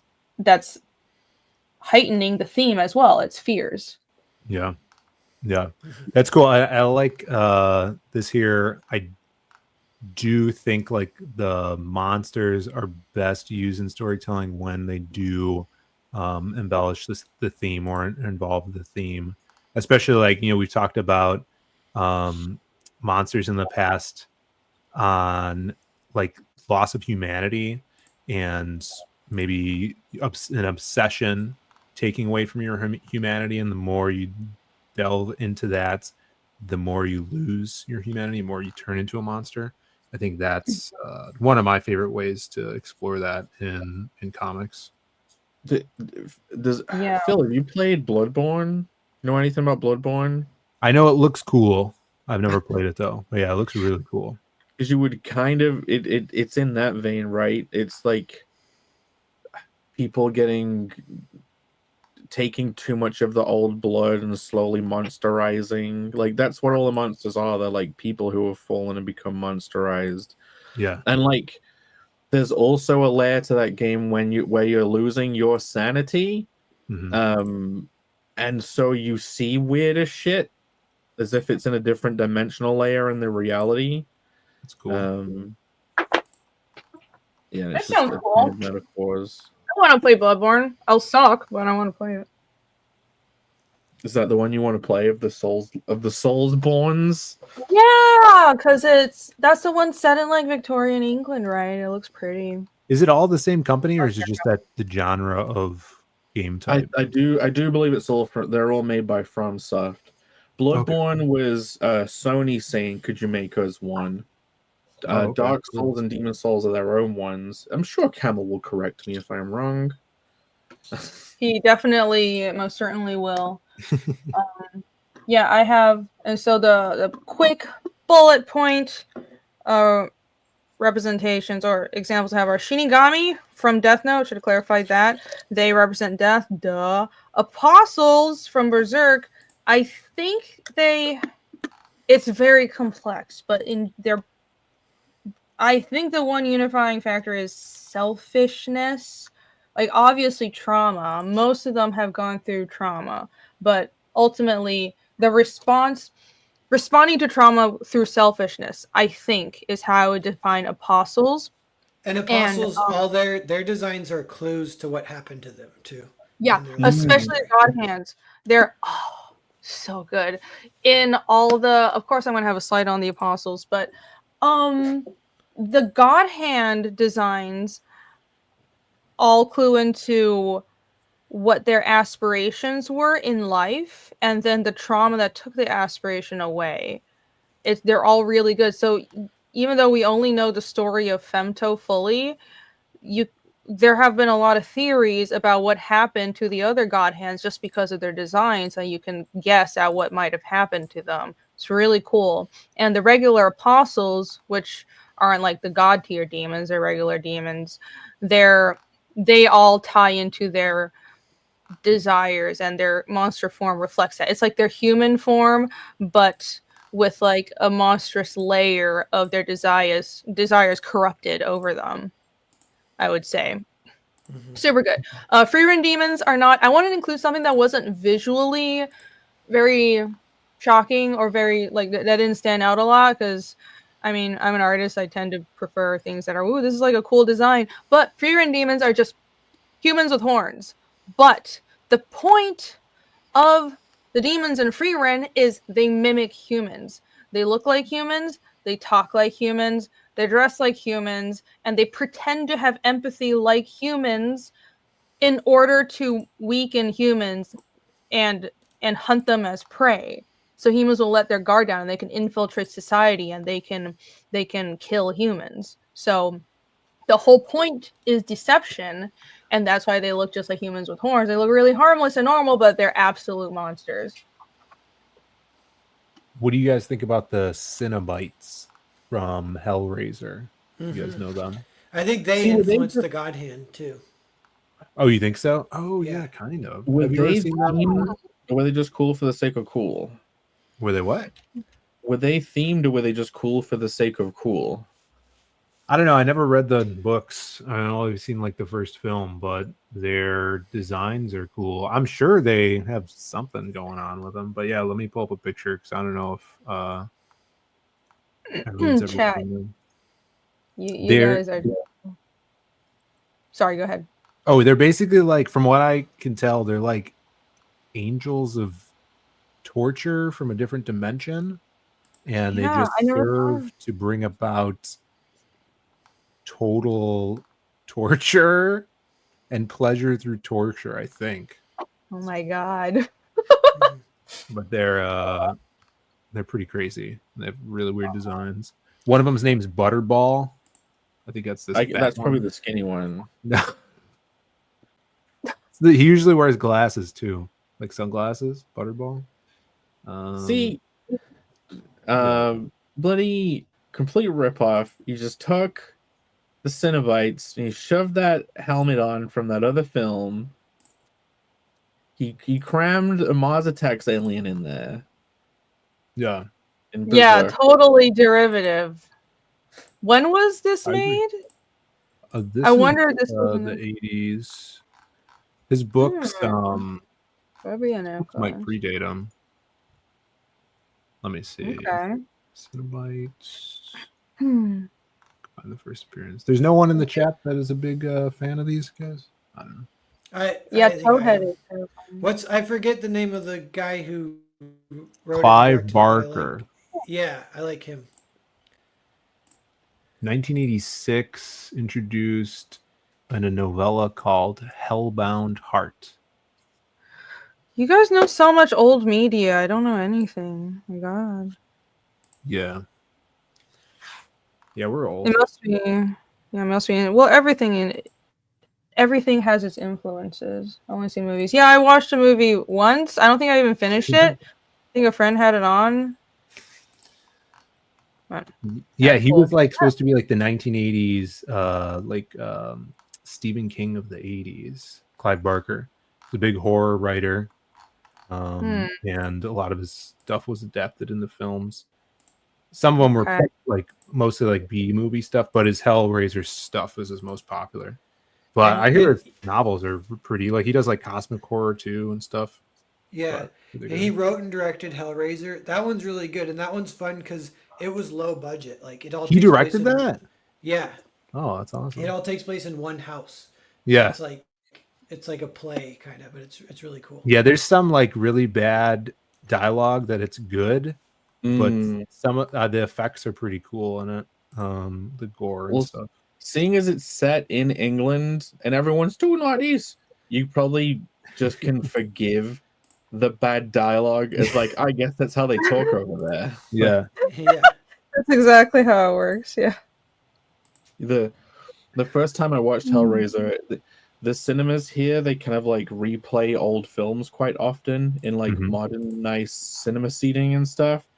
The first time I saw it, I got to see it in the cinema. It was a very fun experience. That's cool. Hmm. Yeah, they're pretty cool monster designs and stuff. I don't know specifically if they have any like tie into them as a specific individual character. But you know, maybe they do. Who knows? Who knows? Somebody mentioned just what the Harkonnen from Dune would turn into. I do agree they should have pushed the Harkonnen designs more in the new ones. They should be the pinnacle of indulgence, not just like gothy either. Oh, they're Just like indulgent basically and- like hedonism bot, right? He did, yeah. is one of my favorite Futurama characters. Have you seen Hedonism Bot yet, Irene? Is he the guy Have who's I? like, yes, give Yeah. me the grapes? Yes, She's- in the Kill All the Robots episode. Jump in and drop the hot. Yeah, I can't remember if I've seen an episode sometimes or if Jake has just pulled it up and spoiled things, but yes, I have seen You've Hedonism seen- Bot. That was the first episode he was in, and it was just a pull away joke because they had to make loads of robots, right? Mhm. Yeah, They kept it was so around. funny He though. comes back though. Yeah, he's really And, great. an opera. Delectable. Cool, I've been Yeah. introduced. He's great. All right, monsters focus theme, and I just have visuals. Here are the Shinigami, the death gods from Death Note, and it's I don't think there's so much a theme to them, as they're really cool designs, but it doesn't. Other than they're kind of gothy looking and they tie into the theme of death, they don't reflect. We don't know enough about the individual death gods really for the designs to reflect like their backgrounds or Yeah. whatever. But they're cool designs, and at least they do reflect death, obviously, which is a big part of the story. How in their designs do they reflect death though, right? Like, do we want to get into how the visual aspects of the visuals actually do tie into what they're supposed to represent? Because, like, for example, the main Shinigami guy, like with his stitched together body, it's like reminiscent of Frankenstein. Like he's Right. it's different corpses put together. So literally, like having those two different skin tones and those staples, it looks like he's made of two different dead bodies. Yeah. So it does instantly in your mind link it to death. Yeah, I think Wow. that's a great point, and the reason their designs evoke death is they all have a corpse-like quality, and these are the three of the most well-known. But the other Shinigami, they all have something that's corpse-like about them. So Ryuk, like you said, is stitched together and like the eyes bugging out. That's kind of how corpses can look as well. And then the other guy, I don't remember the names. I read this way too long ago. But look at the guy on the right. His arms look like skeleton joints. He looks like a skeleton, and he's all white. And the one on the bottom, he looks like a mummy. So every design evokes death in some way. Yeah, Good like the classic death with the scythe is like a skeleton in a robe. Yeah. Yeah, Definitely. it's Yeah, like like- that. But Yeah, you can like if like mentioning all the Bloodborne and the Souls like monsters from there, like that they're all kind of mottled creatures as well, like wounds that seem to not heal, like feathers that look like they're ripped off, or anything with fur that's like had that ripped away. It looks like it makes with those creatures, it kind of indicates there was a time when they were healthy and now they've changed and turned and become monstrous. So there's like an extra layer of sorrow when you have something that looked like it was once healthy and now it's degraded. yeah. Yep. Great point. I'm just trying to think of useful takeaways for like the actual ways to apply the visuals and why you would do it. No, that's great. It's hard to. It's good that you're articulating that. I find that hard sometimes. It's like, breaking down why something is designed that way. I think that's not always easy to do because a lot of art and design is instinctive. It's just, this feels right. But it's useful if you're going to talk about it, and especially, this is what we're doing now. And or if you have to teach someone, you have to verbalize the reasoning and just emo kids. Yeah. It's like say those monsters from Bloodborne, like that when a creature looks infected, you're expecting like the horror of unpredictability, right? Like they've got rabies, they're rabid, that kind of line. So that evokes that kind of fear response too. In these characters on the screen, like I know that the eyes apart is like reminiscent of a corpse, but like his expression and this whole those two characters at the top, they're basically the visual representation of a shrug. It's kind of like an indifference evil. It's not like active. It's like almost a banal evil. Like it's if you wanted like a malevolent type of horror in a character, that's when it becomes like the evil looks kind of thing, right? Like the devious expressions, the wild eyes that are pointing at something. It's like very directed. But these guys, like his eyes aren't looking at anything. It's the force he represents is not like focused. It's like just this general thing that permeates everything. Yeah. No, people are saying the eyes are disturbing. Well, yeah, it's kind of like, well, not to get graphic, but if a corpse dies in water or gets bloated, that's kind of how they look. So they're incorporating different aspects of like, this is what real dead bodies look like. And it's supposed to be disturbing, but I don't actually think they look evil, and that's very fitting. And I think the kind of like either so Ryuk and white guy, whatever his name is, they look disturbing, but they're very wispy and feathery. And the one on the bottom is like round and cuddly almost, even though he's like gross looking. And it's Shinigami. I don't think they're not evil. They're just true neutral, the most truest neutral of all, because death is neutral, and that's how all of them are. Like they're like, you can die or you cannot. I don't care. I'm not gonna, if something causes your death, I'm not gonna stop it. But I don't hate you. That's how they function. Yeah, like I do think those like two of those characters have unfocused eyes. That does tie into the neutrality of the horror they're conveying. And like that can almost be eerier, because if something is chasing you, you can run away from it. But if something is kind of like omnipresent or indifferent to you, it's like harder to understand. So if you can't understand the intent of the horror figure, it's more scary because you can't even start to think of how to escape it. It's interesting they use those eyes for the new interpretation of Pennywise from the It films. You have those cockeyed eyes. You go wall-eyed. Yeah. They continued it in the film, or they didn't? Well, yeah, for the new design for Pennywise, they gave him those eyes, because before in the 80s adaptation, he was just, a clown. Yeah. But they made him more monstery in the it's like a Skarsgård's depiction of him. Interesting. Yeah, the wall eyes.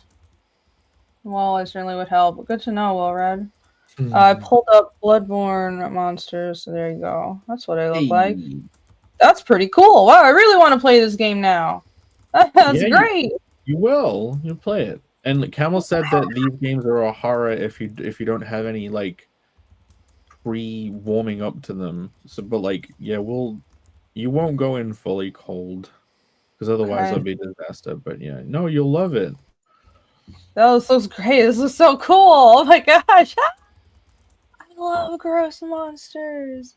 Look at this shit. It's this is definitely the blood disease direction of it's pretty cool. I've seen this one before. Disturbing as fuck. Holy shit. Look at that. Cool. All right. Yeah, thanks for bringing that up. Disasters being kind. Oh, I already know I'm going to be a disaster playing the games. No qualms about that. Just some examples of the demons from Frieren for people who don't know, have seen the anime, don't know what I'm talking about. They just look like humans with horns. But that's the point. They're supposed to, everything about their existence makes humans want to empathize with them. And probably the only one there's like that looks inhuman is the one wearing a mask, and he's huge, but that's an exception. It's all 90% of the demons look like just humans with horns, and I actually don't know why they made him that different. He's the old school demon from the past that got frozen in time, and the human demons are like their new strategy to mimic. I thought they were always like that though, because when Frieren was with her master Flamma, demons still operated through deception, right? Or was maybe he was even older than that because he was one of the top generals. Demons always deceive. Mm-hmm. Yeah. But yeah, there's only one exception, but he's still not that inhuman, and so the point is, they're supposed to look relatable, but they're not because they're pieces of shit. Oh, and yeah, okay, go back. Yeah, I don't think Freerun in the idea of monster design that their designs are all that useful, but it is just that concept of their deception by mimicry. That's kind of what you're bringing up more, right? But they don't even look off. Like they look just like people with horns. Yep. I would honestly appreciate it if they looked a little more off. Like I get that it's very iconized anime art, so it's a little hard to do nuanced expressions like an expression that's in the uncanny valley zone, but I wish there was a little more of that. It reminds me of Homestuck. Remember those weirdos that would paint their skin blue and put orange? Yeah, except it doesn't look anything like them, Phil. Well, they're I don't see why you're bringing up with horns. Bright orange horns with gray skin. Okay, anyhow, nothing like Homestuck. Berserk. Fucking amazing monster designs. Holy shit. These are a couple of the apostles. Yes, disturbing, but like I mentioned earlier, all of the apostles. So the story, apostles in the world of Berserk, they're originally humans who sacrificed something that they loved, usually like a person, and it had to be something they cared about in order, and also sacrifice their eternal soul. So they're all doomed after death. They're basically unkillable, but if they do get killed, they're doomed to be in hell forever. You see it in the story. It's like this huge amalgamated mush of souls and bodies that come up from hell. It's disgusting. But yes, talking about Berserk, duh. Of course we are. It's my show. So they make the sacrifice, the sinful sacrifice of something they truly love to gain power. And I think their designs, the regular apostle designs, at least will reflect their original desires. And I think a lot of what their designs and their theme centers around is corrupted desire. So they wanted something, they couldn't get it in life, so they made a taboo sacrifice to get that thing. So like Mozgus that's the one on the right. He's a priest, the whole feathers, and was that Mozgus? Yeah, that was like his cactus kind of. No, it's feathers. So it's supposed to be like a corruption of an angelic form. I don't really like the Conviction arc, so I might be misremembering, guys. Forgive me. Arc, I think you'll find. I don't like the Conviction arc. It's not bad. I like the whole rebirth theme, but I didn't like the whole Mozgus was so annoying. It just okay. I don't really jive with.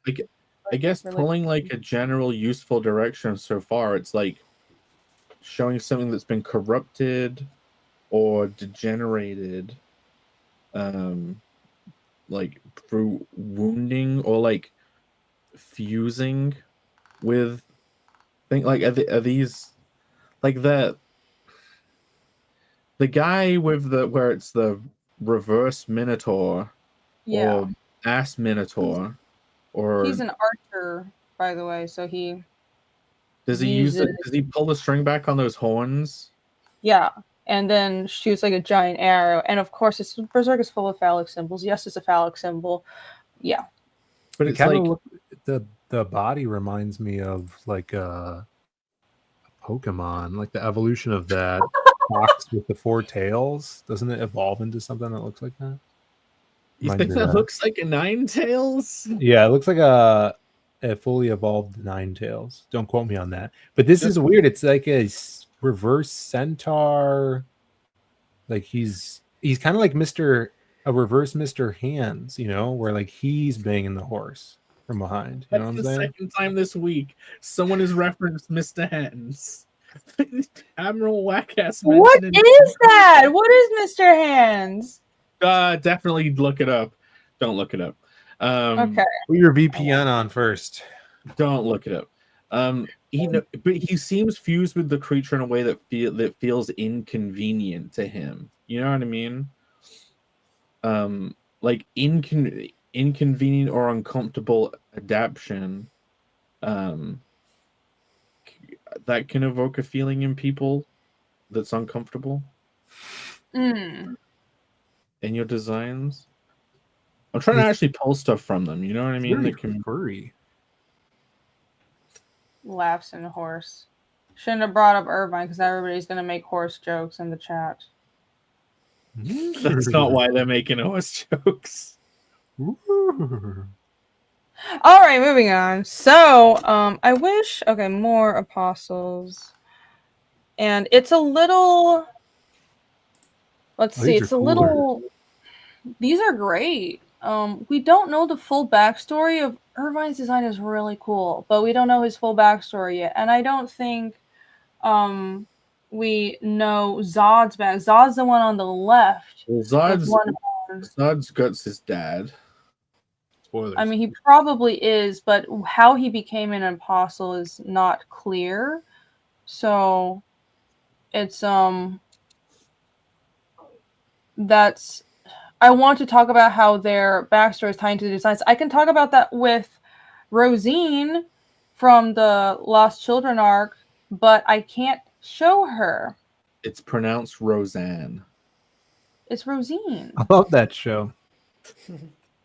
She's a monster. Stop! But because it's very not safe for work on YouTube, will ban me. But you guys can look it up.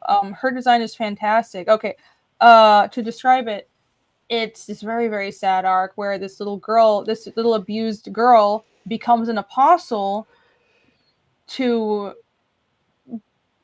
in reaction to her abuse, and her apostle form is like a moth, like a little girl. She still has her human body, but her bottom half is merged with a moth, and she can fly. She's like this monstrous moth, and like her chest is exposed and everything because there's hinted that there was SA that was part of the abuse, and so that reflects in her design. And she kind of lives in the wild with all these fairies and moths and stuff. And it's a great design because it's both reflecting her abuse but also her innocence with the whole moth and flight and nature theme to it. She has some safe for work pages. Well, maybe I can pull it up. But yeah. Other than that, I mostly can talk about the God Hand. But anybody else read Berserk? Any more examples? Not a single page. Okay, great. Just the first few pages. Oh, Cool. really? When he's Well- banging that demon at the beginning. Literally the first page, Phil. You Yeah. read one page. I He mean, just that- opened it like, right I'm now. done. That would really stood out to me. me. I said, okay, I've Really? seen enough of this. Google. Interdemon fornication. Not in my comics. There is nothing that's safe for work. I am not showing this. This is all... She's just a moth No. girl. Old tittied moth? Is that what you Yeah, but like her boobs are out. Pretty cut and dry moth girl. Yeah. Anyways, Google it. It's a great design. It's also really good art. It's so sad. All right. And then monster design can tell a heightened story. Berserk's apostles aren't just designed to look horrifying, they each contain an element of the God Hand's original aspirations. I spelled that wrong. Good job, go me.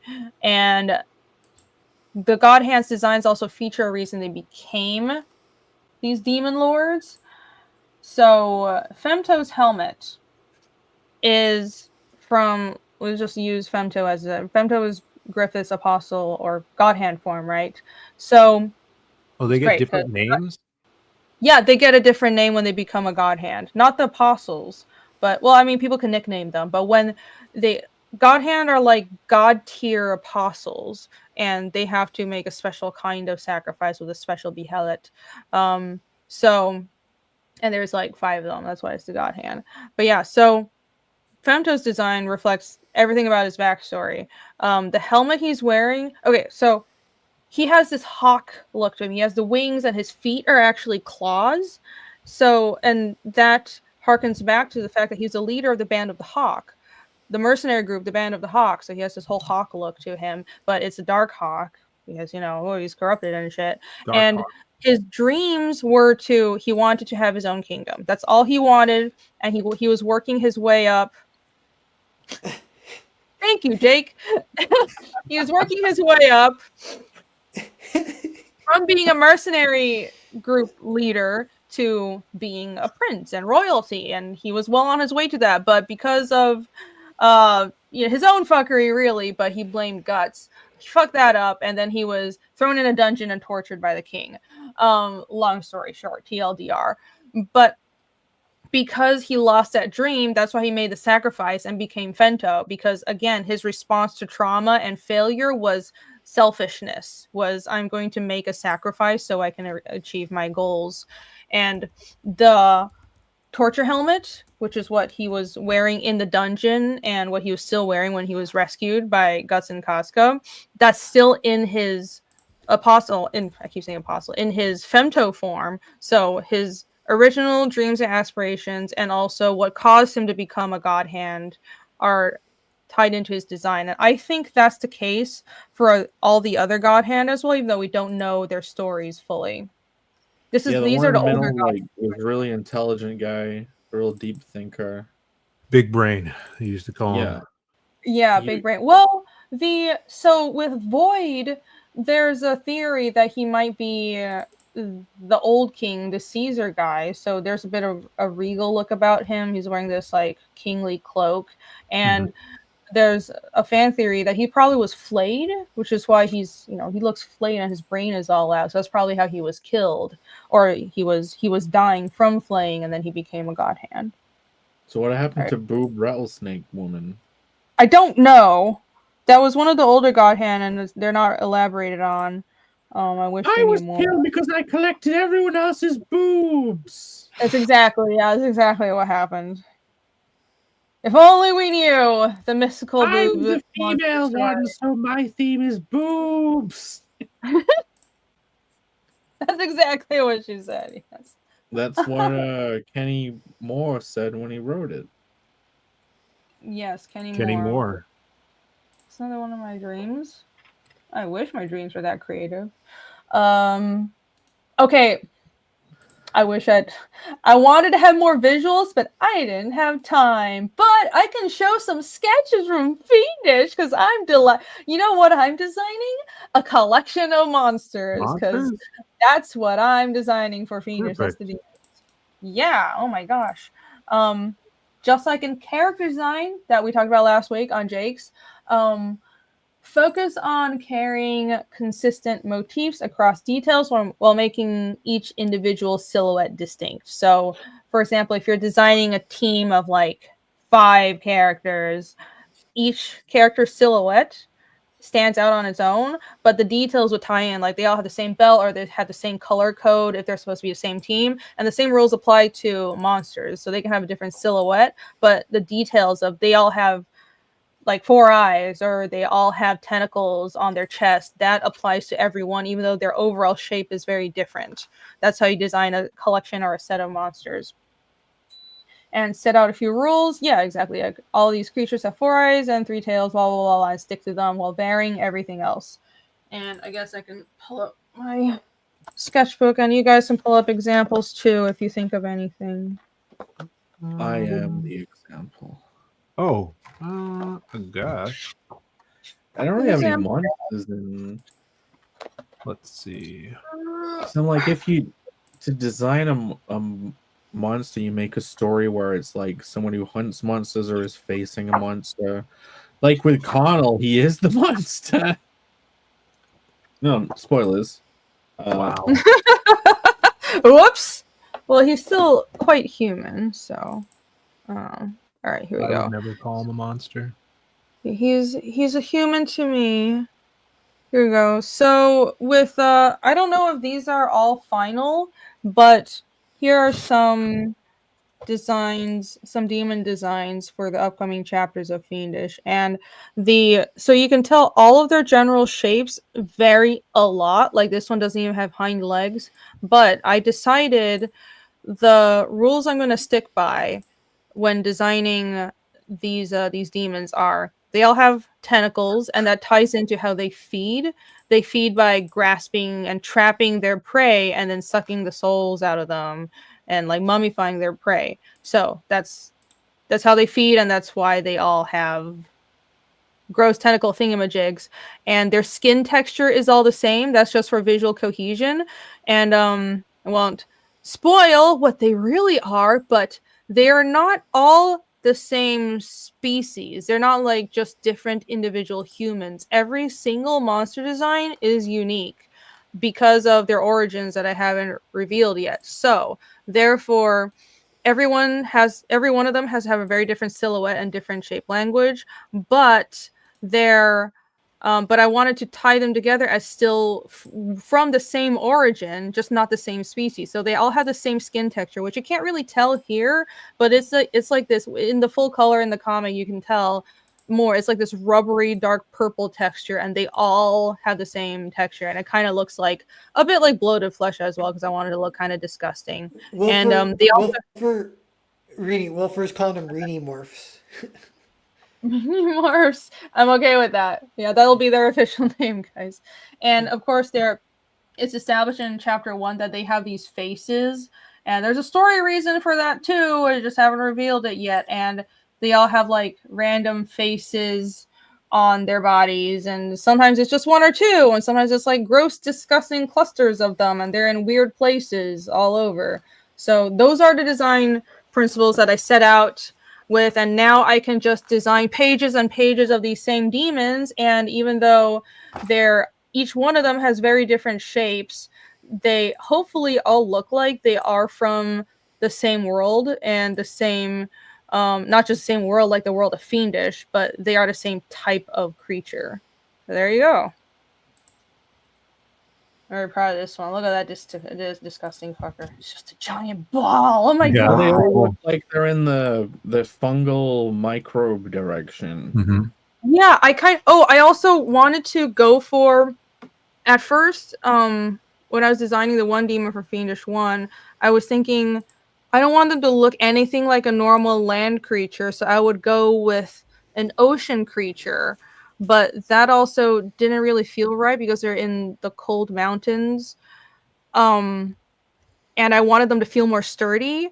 So they ended up being kind of a little fungal and a little ocean creature-y, but like really big and armored. So I think that's where that comes from. Like a different life. Like all of the tropes we've explored for the visuals of the monsters, it's all tying into like a primal fear. Yes, exactly, and that's very important if you're going to design something that evokes horror, which is the point of these creatures. They have to invoke terror from the people they encounter. So it's like the familiar but distorted in a way that it shouldn't be, which like exposes uncanny valley vibes. Or like tapping into an evolutionary fear, or like seeing a murderous intent, like that's of the the anger and wicked expressions you can get. Like sharp claws with stuff dripping from them. It's like a bloody claw. It's like an animal that would be hunting you. Like if it has claws or big teeth, then it is a hunting, and you are a thing that can be hunted. Again, it's just like a primal fear thing. All of the visuals, it just taps into that. Signs of a predator, right? Yeah. So I think what really works is combining that, but with we were mentioning before that having something human but not quite human. So Uncanny Valley, that's the first step, and then think about how to represent basically people's phobias. Like, what are people afraid of? If your goal is to design something that's horrifying, well, just think about, are you trying to just design all the phobias? That's kind of what I'm going for. Well, I mean, in the Alien series, you had like obviously the Gigarian features of those designs, but like the face huggers, the thing coming out of the mouth, all of that stuff was like meant to feel really rapey. Yeah. It was supposed to play on those fears. Like, And literally, the they have a thing that wraps around people's faces and shoves something, like covers their faces and shoves itself down the throat. It's a little intrusive, is what you're saying. Yeah. And then it bursts out of you, which is like another kind of fear. That's a fear of infection. No. It's not just that. It like bursts. It's like something grows. If those designs are like adopting on top of like sexual stuff, it's putting something in you and it's growing inside you and it's bursting out. Like it's a maternity tie-in. It's like a diseased alien maternity cycle. Yeah, there's a lot of sexual maternity, but like the horror phobia side of maternity tied into Alien, because the alien itself is a female, but is very phallic in its design, which I think is part of it as well. That's the horror factor. Yeah, it's disgusting. Refuse to watch those films. Oh my God, Camel. Disavow. Yeah, it's just called asserting dominance. So yeah, things that feel slimy are a common phobia as well. Trypophobia is that's the fear, like a lot of holes. A lot of people have that, so that's a good thing to tie you just into. Said that, and that creeped me out, but I was like, I don't have that, and then you said it, I was like, oh my God. Yeah. Most people have it. That's like a cheese grater. It's like, do not cheese grate me. Stop. Oh, definitely. If you honestly, it might be get to the point where it's a little difficult to draw, but if you don't mind it, then yeah, cheese grate your monsters. People will be horrified. It's great, and just anything to do with decomposition is instinctively revolting to people. So there you go. Yeah, I hate that. I have an example of like a monster type that they're like, I don't know, I guess like one race of monster that we used in the Lost Pages 3, which are our little like nightmare gremlins. And they all look similar. They're just like very different shades of colors, but they're like endless, right? So in this scene, Jasmine's passed out. Krim is inside of her mind while she sleeps, and she's having a dream. And then it turns out it's a night, like she has a memory of her getting bullied by this kid, and Krim's watching from these like little Ditko style like windows in her mind, and he's like, "Oh, this is the best part. This is where she punches him in the face." But then his head is replaced with one of the nightmare gremlins. He's like, "Oh shit, it's not a dream, it's a nightmare." And he rips him out of the nightmare, and they all start jumping him, and it turns into this fight. So they're like endless mental monsters that all could be similar shapes, but they could also be distinct if we needed them to be. And in fact, I think last week that I show you guys when Krim like goes Super Saiyan and like turns all gold. When that happens, he like levels up at the end of the story. he actually has like command over these guys, and they change to reflect him. So they get like the fire mohawks, like Crim, and we call them Kremlins, and they're like his little minions that live in her mind now because he's like leveled up. So this is just one of a monster type that, you know, they all basically have the same silhouette. Could reuse them, use them as fodder as well in here, but just fun little creatures that live inside of her head. Cool. Yeah, I love them. Look at those little guys. Yeah, they all attack one. Angry little monsters. Yeah, these are great panel layouts. Good panel correction. Yeah, he did a great job like making it like more claustrophobic. Yeah. Him shouting out to her to wake up. And then the other big monster in this one is Wastoid, who's freaking insane and such an awesome design by Tommy Patterson. And there's a panel here I wanted to show you where it's the two characters, right? You have Crim and Wastoid, and we kind of wanted them to be the opposites of each other, where Crim is like very solid, muscly, and put together, where Wastoid he's literally like liquid. The contrast color is totally on purpose because they're right across from each other on the color wheel. You get awesome contrast, and as soon as you see Wastoid, you know he's a bad guy. You know, he is dangerous. He has teeth everywhere. He's disgusting. He's got some of that tryptophobia in there as well with the holes, because there's just eyeballs everywhere and eyes. Yes. Yeah. Gross. So, He's like a giant cheese grater. Right. I love the eyeball mouth. That's awesome.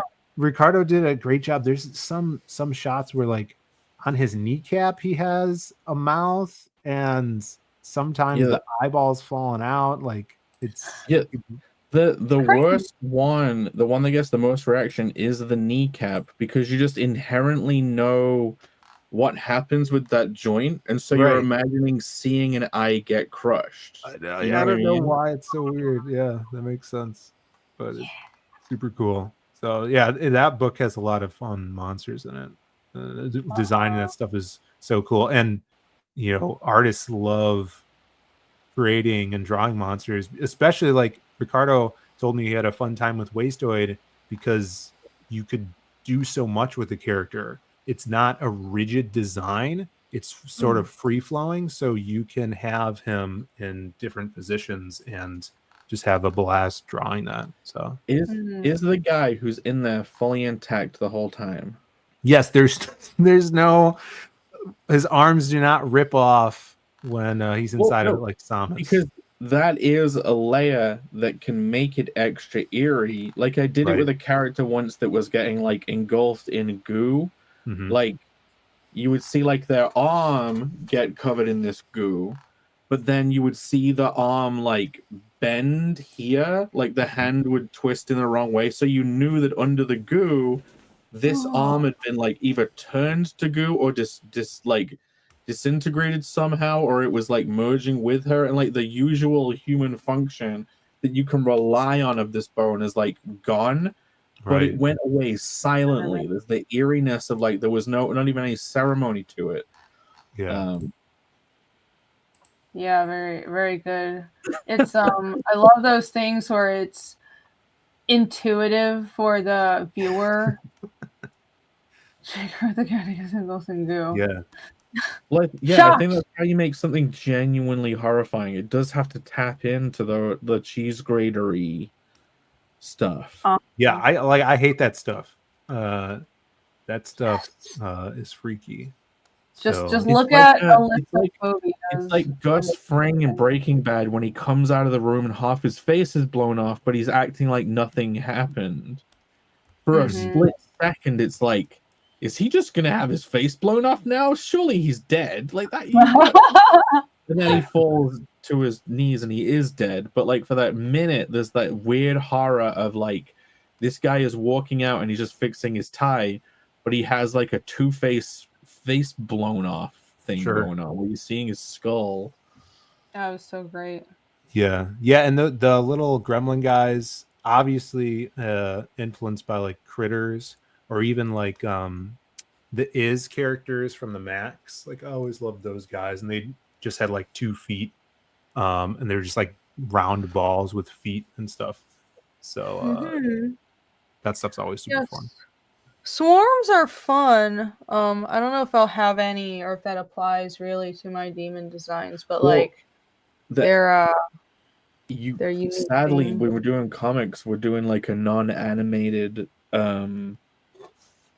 format, so you can't play on the motions of things that tap into the fears. Like if you have skin and it looks like there's bugs under the skin, if a surface looks like it has bugs running around under it, you know what I mean? Like Yeah, like the you mummy. get an instant eerie fucking like from Yeah, that. the actual Like motion. Yeah, I know what you mean. in a book, maybe people will be able to like describe smells. Yeah, Or describe that motion. And you use can. language to make you feel that eeriness. But Yeah, you can. I was thinking you can tie in. You can show how a creature moves wrong by making their center of balance feel off all the time, or having their limb proportions be off. I'm trying to think of ways to meet this in comic form where you don't have moving images. And you can get close. You can hint at this thing just moves funny with some tricks. But yeah, it's smell-o-vision. Someday we'll have that. There are some limitations to the comic form, but few and far between.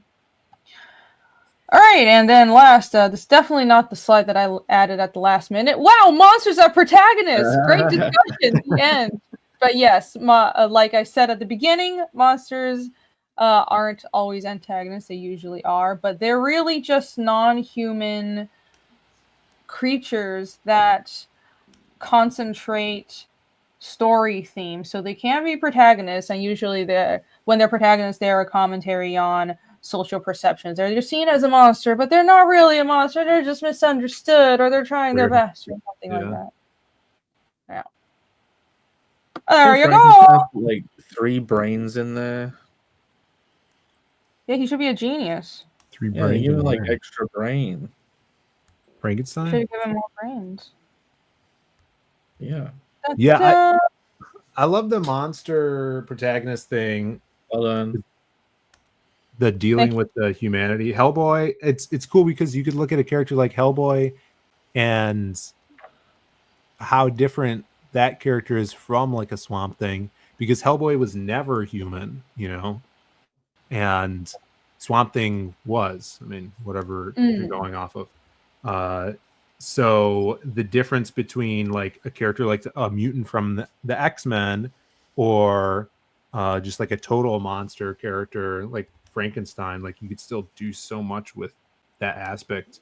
And sometimes, and most of the times too, when you have those monster protagonist characters, they're the most human character in the story, you know, and that's the point of it, where it's like this creature has more humanity than these evil humans, you know. I like that stuff. Yeah, that was similar to the theme in Witcher as well, where the Witchers they're corrupted humans, or they're mutated humans, more like corrupted, mutated, and they're seen as monsters, and society hates them because they're kind of a relic, but really they help people. They just look scary, and people fear them because they don't understand.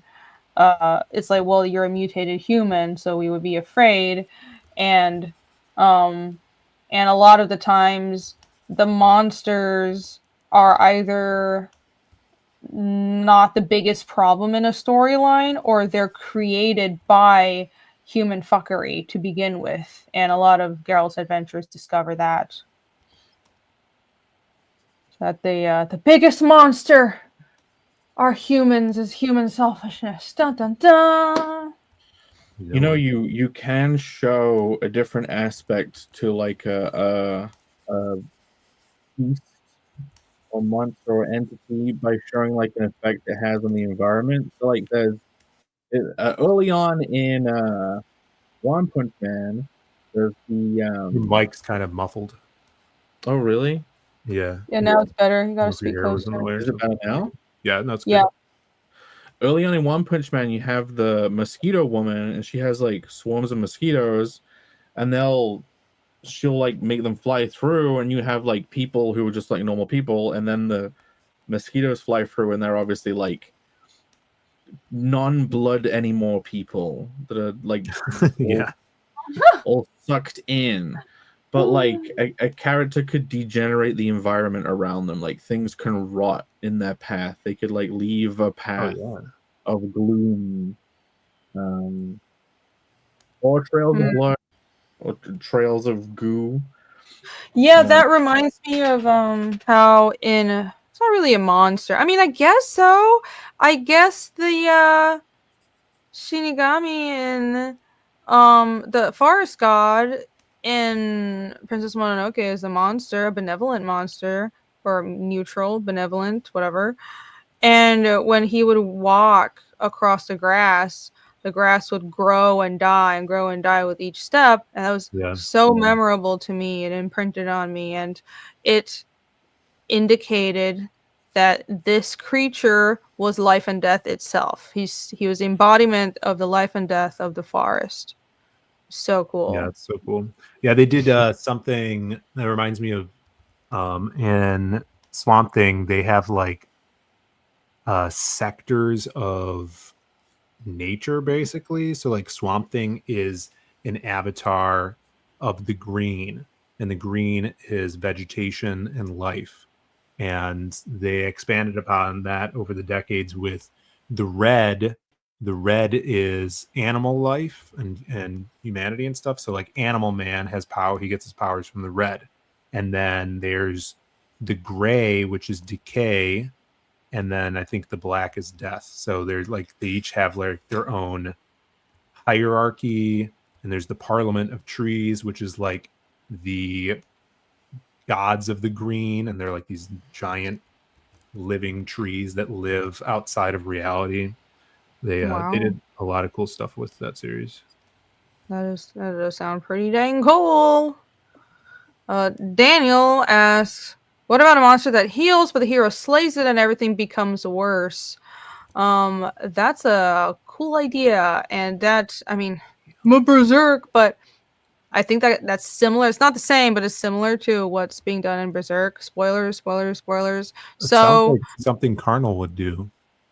It's like, I just killed the dragon of knowledge and life. Yeah, it would be played for laughs. No. Okay, Phil, I now want to use that. That's literally like an opener to every Carnal book. It has to have like an opener that has just a massive twist in it, and it's like, what the fuck? Why did you do that? Like an opener would be, it's like a king, and he's shaking hands with a dragon, and it's like, thank you for healing me, my liege. I no longer bring rot to this land. And then like you just hear coming in from the side, and it's like massive berserk blue vein hammer, and it's like cuts the entire head of the dragon off. And he's like standing there celebrating whilst drinking. He's like, I did it! I killed the dragon!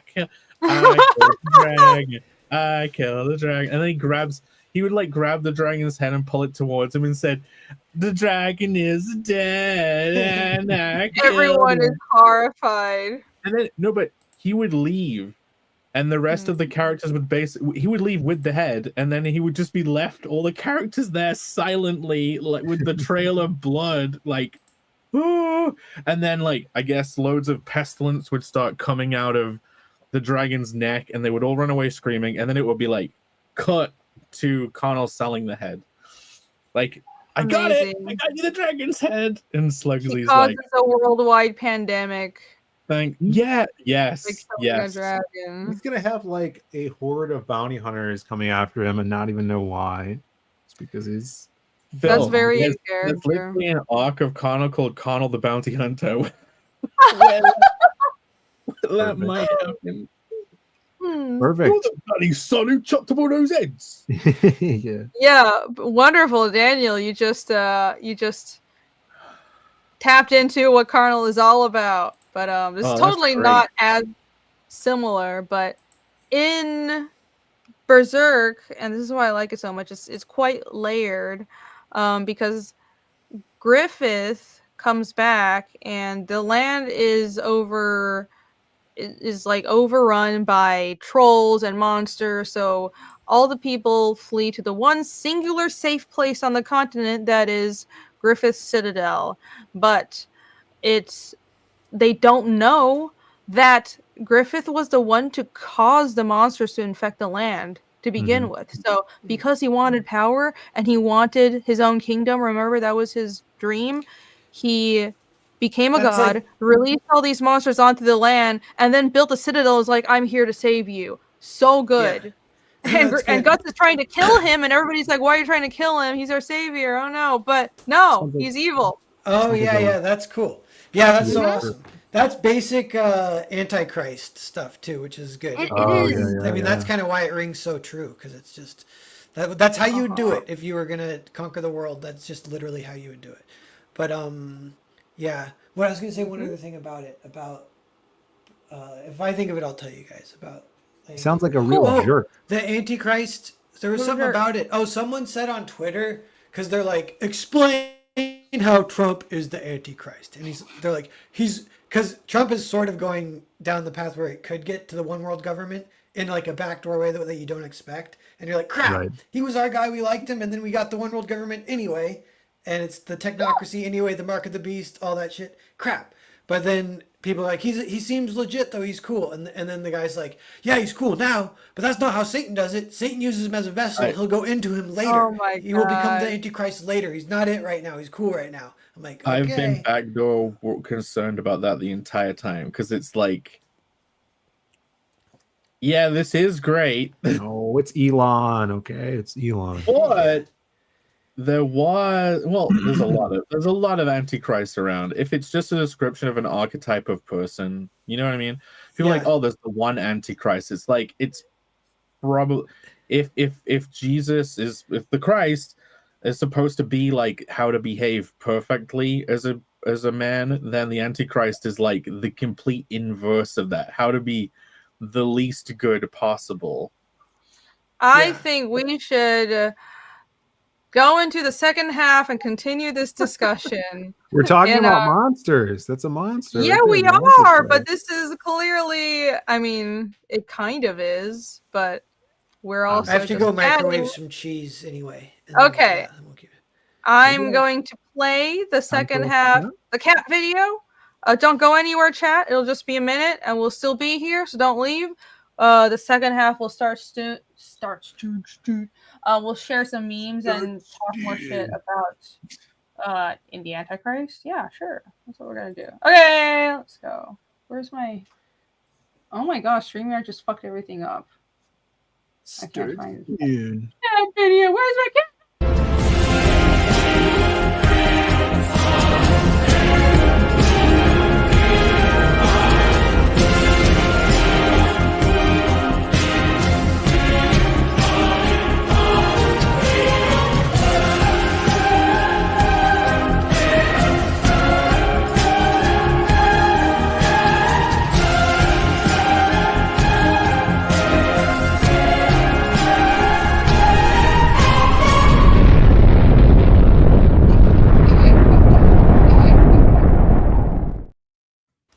So John McAfee is risen from the dead.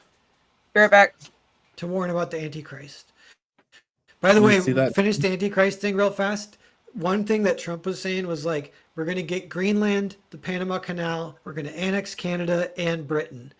And people were like, okay.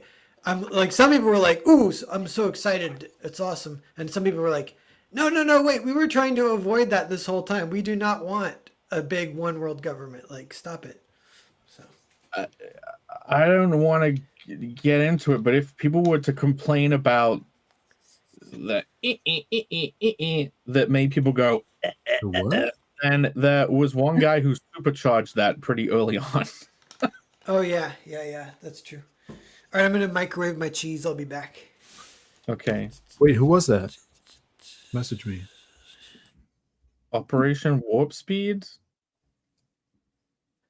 And then I don't know if I want to get into all this. Irene's poor channel. Straight away in this, No one's watching.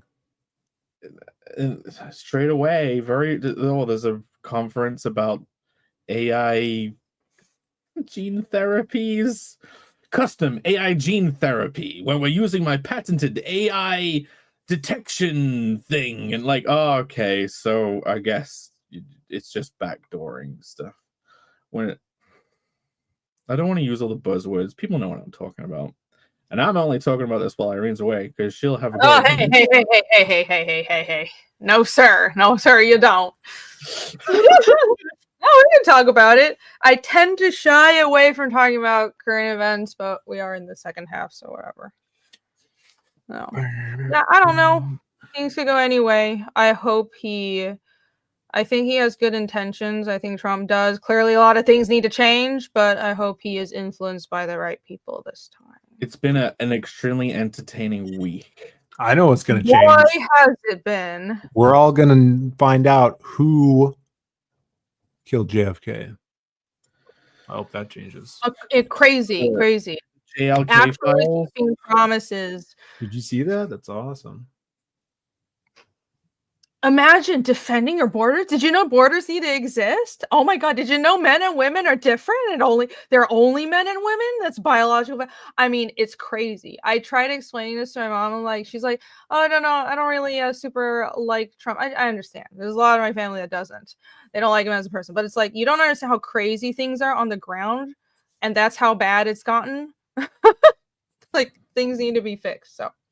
I saw a tweet today that said that this whole Stargate AI thing is just like a way for them to develop AI and use it to try and use the Stargate that's under a certain government building, because we don't know how to use it, so we need to use the AI to figure out how to use it. Yeah. Well, we are going back to space. So that's great. That's great. Imagine America being a leader again, being strong, innovating, going to space. Yes, there's nothing. I'm so tired of this whole new global paradigm of, oh, everyone just needs to get along, and not just get along, but of course that, but be the same. It's like this weird global communism where you can't be better. Y'all don't exceed in performance against everybody. And if you've succeeded in the past, you need to be apologetic about it. Or you can't have an empire. No. I want America to be strong. I want to go to space. I want us to be the best country in the world and all that stuff. I want to go to Mars. Bye. So anyways, super chats. I think I missed a few, so I'll catch up on them. Please, can we go to Mars? Jake is being real difficult today. Jake, you are just really pushing that line today, aren't you? Wait. Can we get AI to figure out how we went to the moon so we could do it again? Ask Grok. Yeah, ask Grok, what's the lost information that we don't have anymore to get to the moon? I saw a tweet with someone posting this is a real alien language that I can reveal and confirm. Awesome. There's been so much really fun, stupid conspiracy shit. Yeah. Oh no, Baker, I was going to turn the rocket around. No.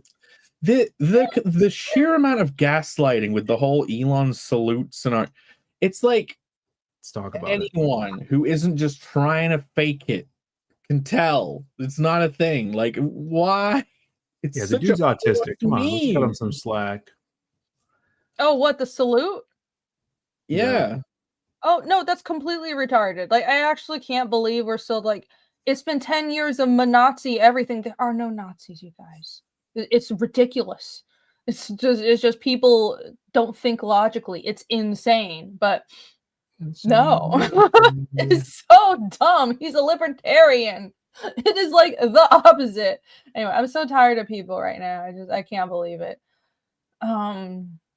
Insane people. This is why we need change. Yeah, look, Camel says he gives Nazi salutes all the time. Well, it's Camel, so I believe it. I've seen it. You Yeah, won't be I've able to seen. I see it. can't You won't- you confirm, can't see it. unfortunately. I was just reaching over my camera. So, oh no, we have to cancel Jake now. There's every politician does a gesture. It's just a wave, or it's like an enthusiastic wave, or it's like it's could have one done this. frame He could mid have done motion. He could have, but he is a Spurg. So. But he is, yeah, no social cues. Everyone knows he's autistic. Why are people being dumb about it? And why do people believe I can't 'Cause stand people sometimes? They want him. They want to the be failure. vilified. I think a lot of people want a big bad to fight because we live in really comfortable times. And I'm not saying that there aren't real problems to fight, but I think a lot of people want to feel like we're in the civil rights era again, and we have something to fight for, and our generation must achieve something. And we all grew up quite comfortable compared to past generations. And while there are real problems to address, I think certain people took advantage of that every generation's need to mean something and fight for something, and directed that, and took advantage and systematically directed it. Because think about it, if you're saying the same things and your activism is falling in line with all the big corporations and government policy, you're not being a rebel. It's controlled opposition. It's not actually changing anything at all. I think a lot of people now, with how people's brains have diverged in different fucking ways of being broken, I think some people just love lies. Like, they enjoy the lie. Like, they're operating with different circuitry, and they just want to be able to push a lie. Like, it's just in a psychotic way, or just a comfort way. Like, I think some people find lies comforting because it's like, oh, it's like proving that it's like fakening reality, so you can believe in your own fantasies more.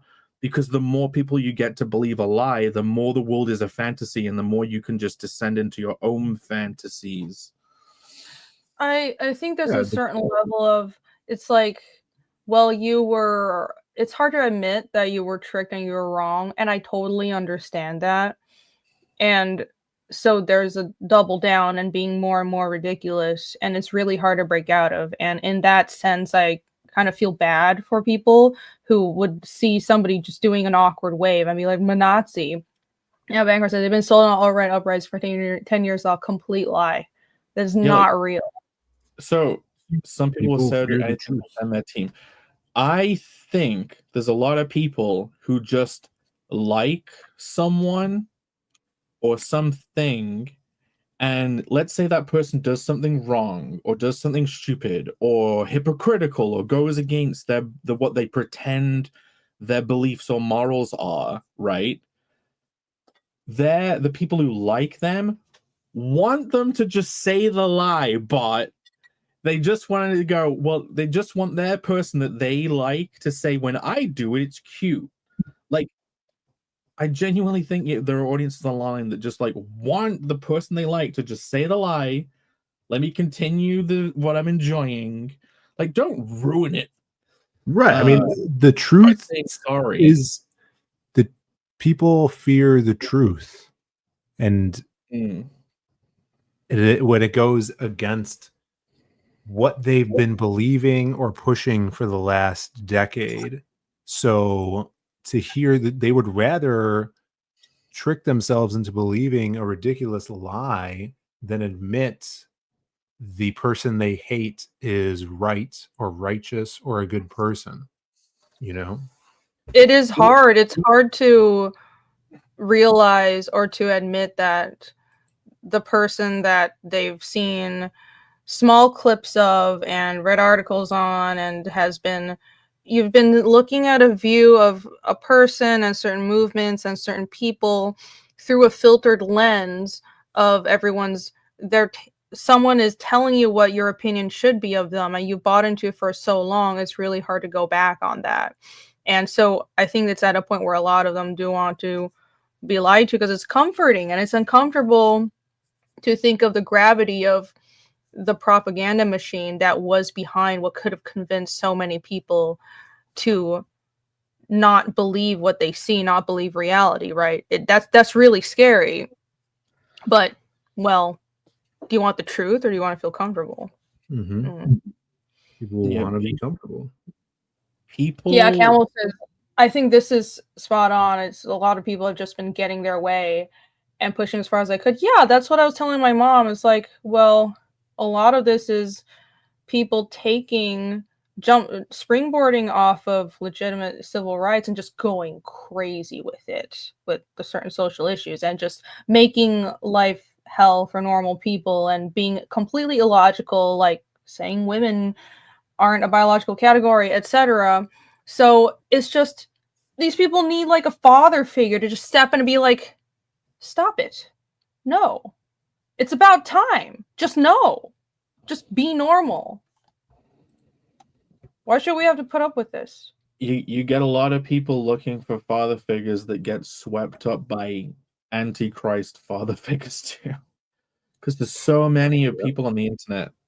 Oh God. The internet is so easy to do that. You can just adopt the persona of a father figure in an antichrist type way, and there are just droves of people out there looking for that, and you can just soak them up. And again, those people will believe in daddy, want daddy to keep the lie going so we can still believe in you.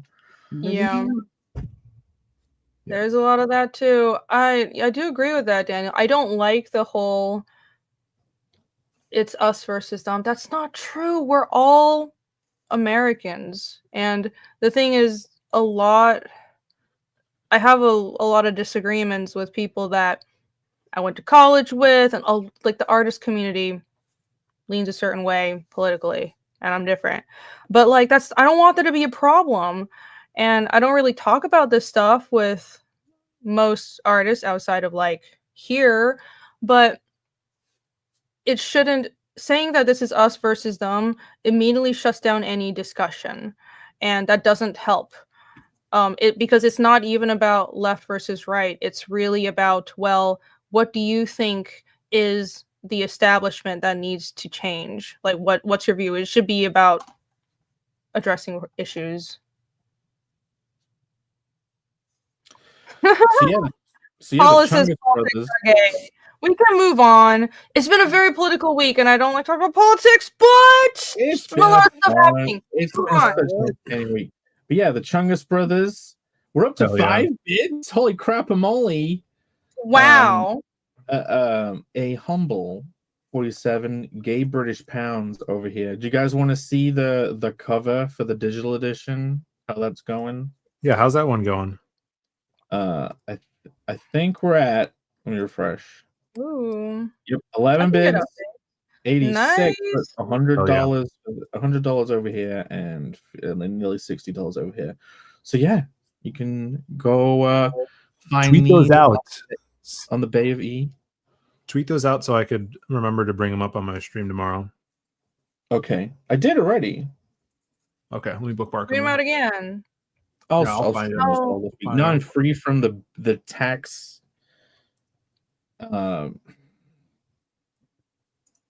Hell of accounting. There we go. Oh yeah, I'll book. It's tax season, guys. Don't you love tax season? Yeah, during avoiding doing my accounts, like I did probably 10 character designs for a new IP. Nice. I pioneered an entire new art form with this Polaroid concept, right? Which I didn't get into, and I can talk about. Phil, let's talk about imagine that. In the world you create in your comics,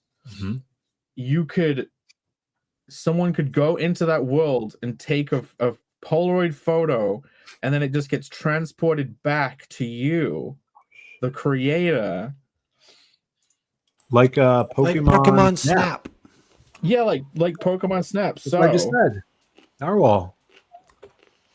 I was man. lurking with my carrot. Oh, I've been listening the whole time, but I just had my carrot. I wanted to He's crunch it. definitely been paying attention, guys. Pokemon Look. Snap. This is I don't have my lighting on during this whole thing. Great. Great sensor bar. It is censored. I have censored it. Look, It is so indeed. I instead of doing my accounts when I should have and doing them super late, I did like this whole thing. Like there's Truffle, and she's like in the photo is looking did you down at do the it? I water, don't and get she's it. like reflected in the water. It looks great. The uncensored piece is really good. Did Well you drawn. what did you do? You drew it digitally and then printed it out at a local Walgreens, which I'm sure you Look at have in Britain. Look at that. That's not. Okay, so Let's see. you found like this app or something where you can take a picture of Okay, it and get so- it printed as a Polaroid. Yeah, I've always loved the concept of like figuring out how to draw a piece of art and have that turn into a Polaroid, because that's a cool product that no one has done. No Yeah. one's gone. I don't think many people have gone. Actually, some people have done it. It is a thing, but like, so. But how do you do it? Some of them, the Polaroid printers exist where people can just send a file to the printer, but they're all the small format Polaroids. These are like the largest ones, and all the printers are like these small format ones. So I thought, what if you just get a Polaroid camera and you like take a photo of the screen,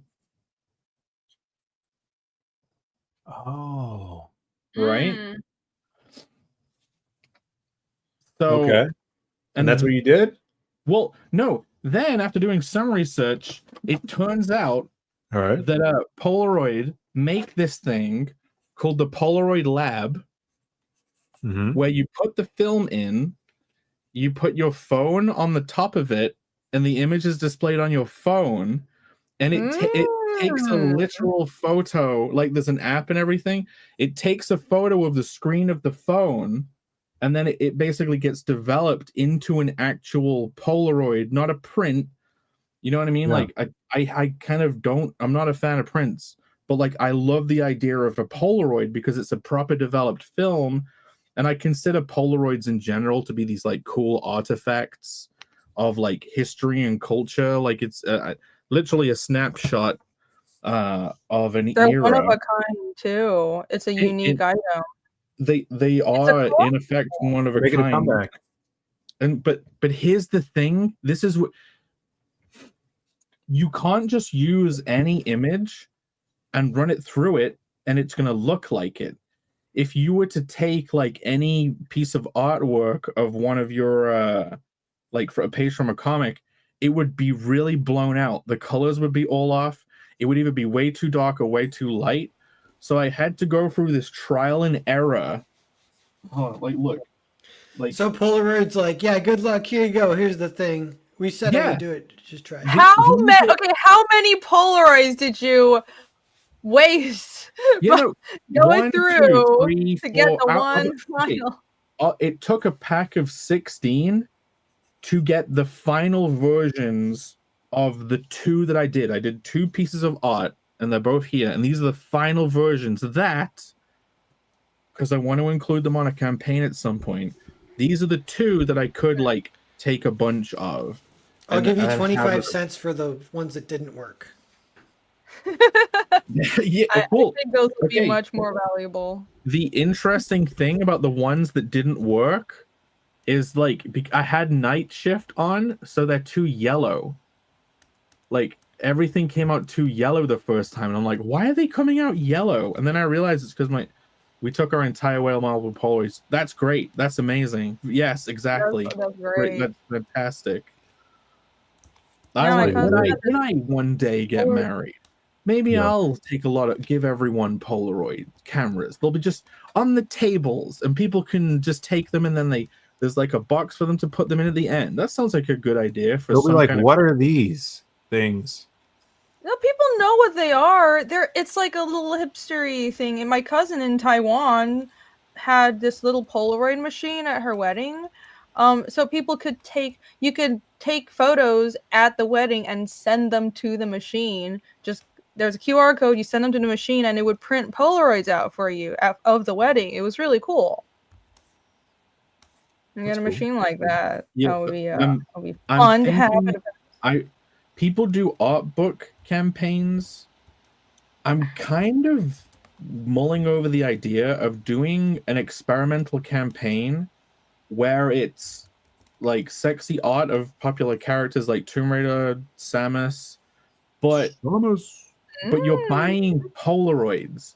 Like the artwork that is made for them is like they're having a Polaroid taken, and the thing you're buying is like sets of Polaroids that are like, because lewd Polaroids are a thing, so it's like making one of those but for fictional character. I don't know if I've seen anyone do that, so that would be fun because it would be like sexy, video game girls, which already sells, and also a unique item, and Polaroids are very much a collectible thing. They're almost like standees, something like that. It's like a cool thing you can display. I liken them to standees because they're the same kind of tier of stuff you can add to a campaign almost. Yeah.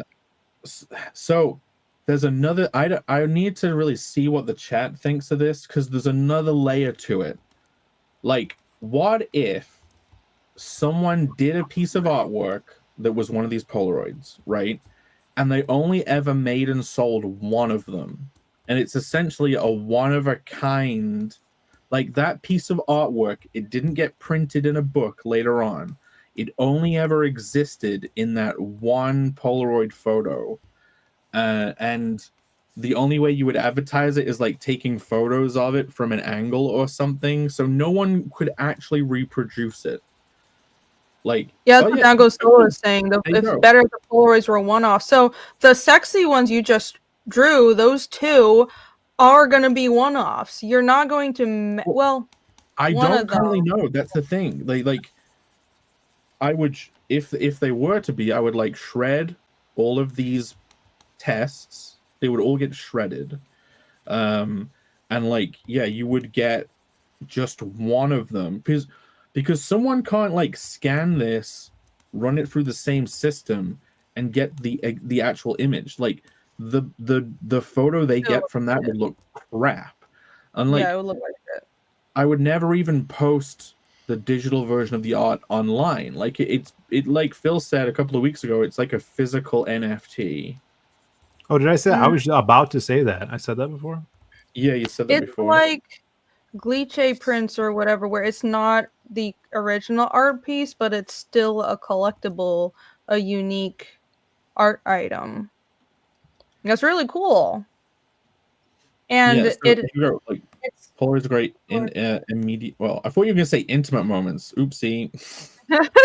Good job, reading comprehension. Yeah. It ties into the carnal world too. I'm a little envious because I'm like, I can't really do that thematically for Fiendish, but it works for carnal. So yeah, perfect.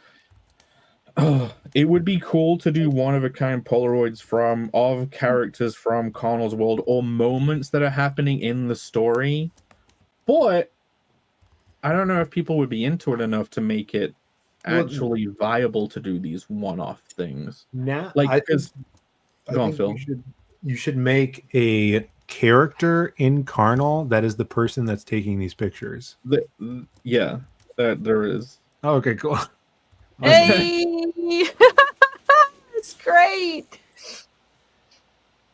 Yeah, there's that guy in Mario 64, but I can't think of his name right now. Oh, little camera guy. Is that guy holding the camera on the cloud? Is he the bee guy? Yeah, that guy. It's like the bee guy, right? Yeah, the cloud. Because there's the guy that holds the camera for Mario Kart and chases the carts around. And it's like a creeper on a cloud. Yeah, I think that's him. Let me make sure I got all of the super chats real quick. I want to make sure. I think I missed a couple, so I apologize. Critical Reads member for 3 months. The shorts are fire and seem to keep the channels relevant. Yeah, I've been very happy with how shorts are. I mean, so the trick now is I have to keep doing them because Bancroft said that it takes at least a couple of months of posting a lot of shorts for YouTube to recognize that, oh, this is a shorts channel, and to really promote you. I mean, I've gotten several to 1,000, a couple to 6,000, and the highest view I have now is like almost 10K. It cold cut me off right before 10K, but it also it does push shorts in the algorithm, and the more eyes on your stuff, the better, because the whole point is get eyes on your work, or just you talking about your work, and a small percentage of people who see that will subscribe, and a small percentage of those people will be interested in the books. But it's hard work, but it's all worth it. So I just want to keep doing this, and I like doing the shorts and talking about art anyways. It's great. It's a lot of fun. Well, so hopefully you guys like it. Evergreen content, and if you keep doing them and they start popping off, then all of the old stuff is there to also pop off in like a cascade. You've gone up by like 500 subs in the few weeks you've been doing it. Yeah, in like a month, which is pretty good. So like this week, my shorts haven't been doing great, but I think it's because everybody's, paying attention to politics and not art stuff. But that's fine. I'm gonna keep doing it because it's a marathon. It's not a sprint. So yeah. Yeah, like so many people are like, oh, shorts are gay, shorts suck. But like, since you've been doing them, I've only seen people praising them.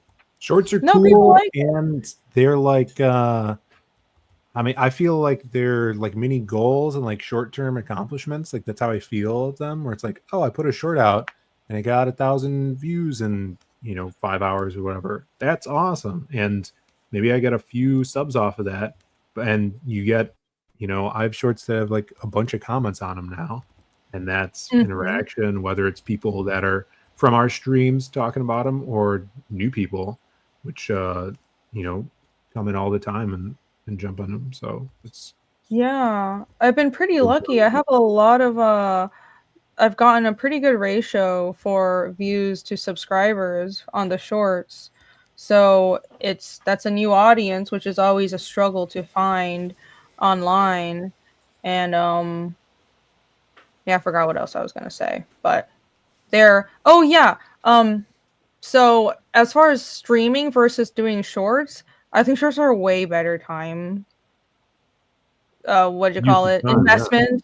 Yeah, because streaming is hours and hours of work. And if like there was one point where I was streaming almost every day of the week, and I'm like, this is not sustainable in the long run. So now I do like one stream every 2 weeks. I do Allie's and then mine, and that's it. Because I don't want to be a streaming channel. I just like doing this show and my show with Allie. And otherwise, I have drawing to do. But when I'm drawing, I can just film it and use it for shorts. And I just sit down and record for a couple minutes and then slap it together. Way better investment of my time, and have more time to draw, which is the most important thing at the end of the day. I'm enjoying it. Definitely. FK322 gifted 5 memberships. Thank you very much. FK322 for another $5. Thank you so much. What real life image do you find to be the most creepy? For example, I can't stand close-up views of insect heads. That's an interesting question.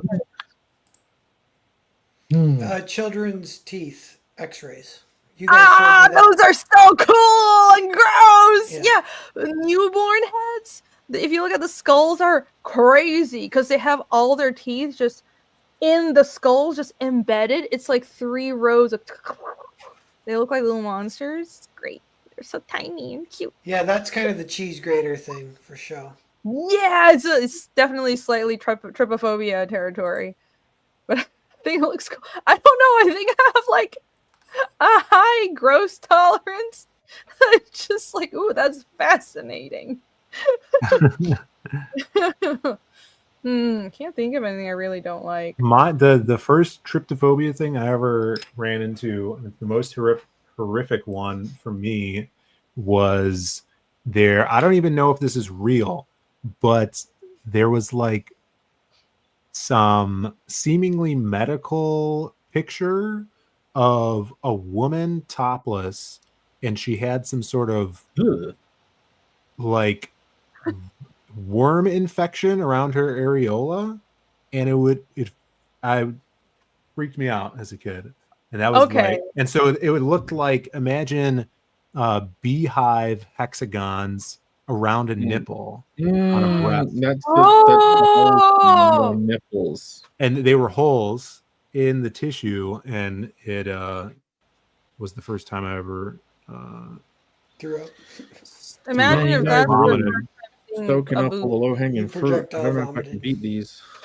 Yeah, I guess like really bad infections. That's gross. That was I mean- before like phones and screens, so you saw it in person. No, it was Google Images. So Oh. whenever I see certain types of wounds on people, it gives me like a visceral skin crawling tension reaction, the same as like vertigo, which I also have. I hate heights. Open Oh, wounds? Huh? Oh, you don't like heights? I was saying, open wounds does that to you? Yeah, so like I remember like looking down at like my next neighbor's foot once when talking to them, and they were wearing like open toe fucking sandal shit going on, but they had like a fucked up toe, and it was like like viscerally, your back muscles contract, that kind of thing. The hair on the back of the neck thing, you just want to get away. Like I feel pain in my own arms and I want to get away. It's this. Interesting. It is the exact same feeling as the heights. If anyone Yeah. else says that. Yeah, I mean those are understandable. A lot of people, it's just evolutionary. Like people, I know people who are afraid of blood, and it's like it's not their fault. It's just evolutionarily, it's built into some people. It's literally a gene, I think. So, but yeah, and I think really bad infections are gross to me, but it probably helps being an artist, and it's probably why I like horror and fantasy, because like really gross stuff is usually just more interesting, and I don't get grossed out. Yeah, I could see that. People in the chat talking about that hexagonal botfly shit. It's gross. Yeah. Oh, yeah. Okay. So that is gross. Just an infection, but with things in it, like things Yeah, living. eggs of That's things. The worst. That is disgusting. Hmm. Okay, we can stop talking about this now. Yeah, I don't even like thinking of it. Stop. Think about it more. Moromi member for 36 months says second half, yay! Thank you for being a member. We made it. And thank you for the comment. We made it, yes. knew- Daniel says, go ahead. Oh, goodbye, Daniel. Thank you. Yeah, for bye, the, Daniel. thank you for the interesting talking point comments. Yeah, thanks.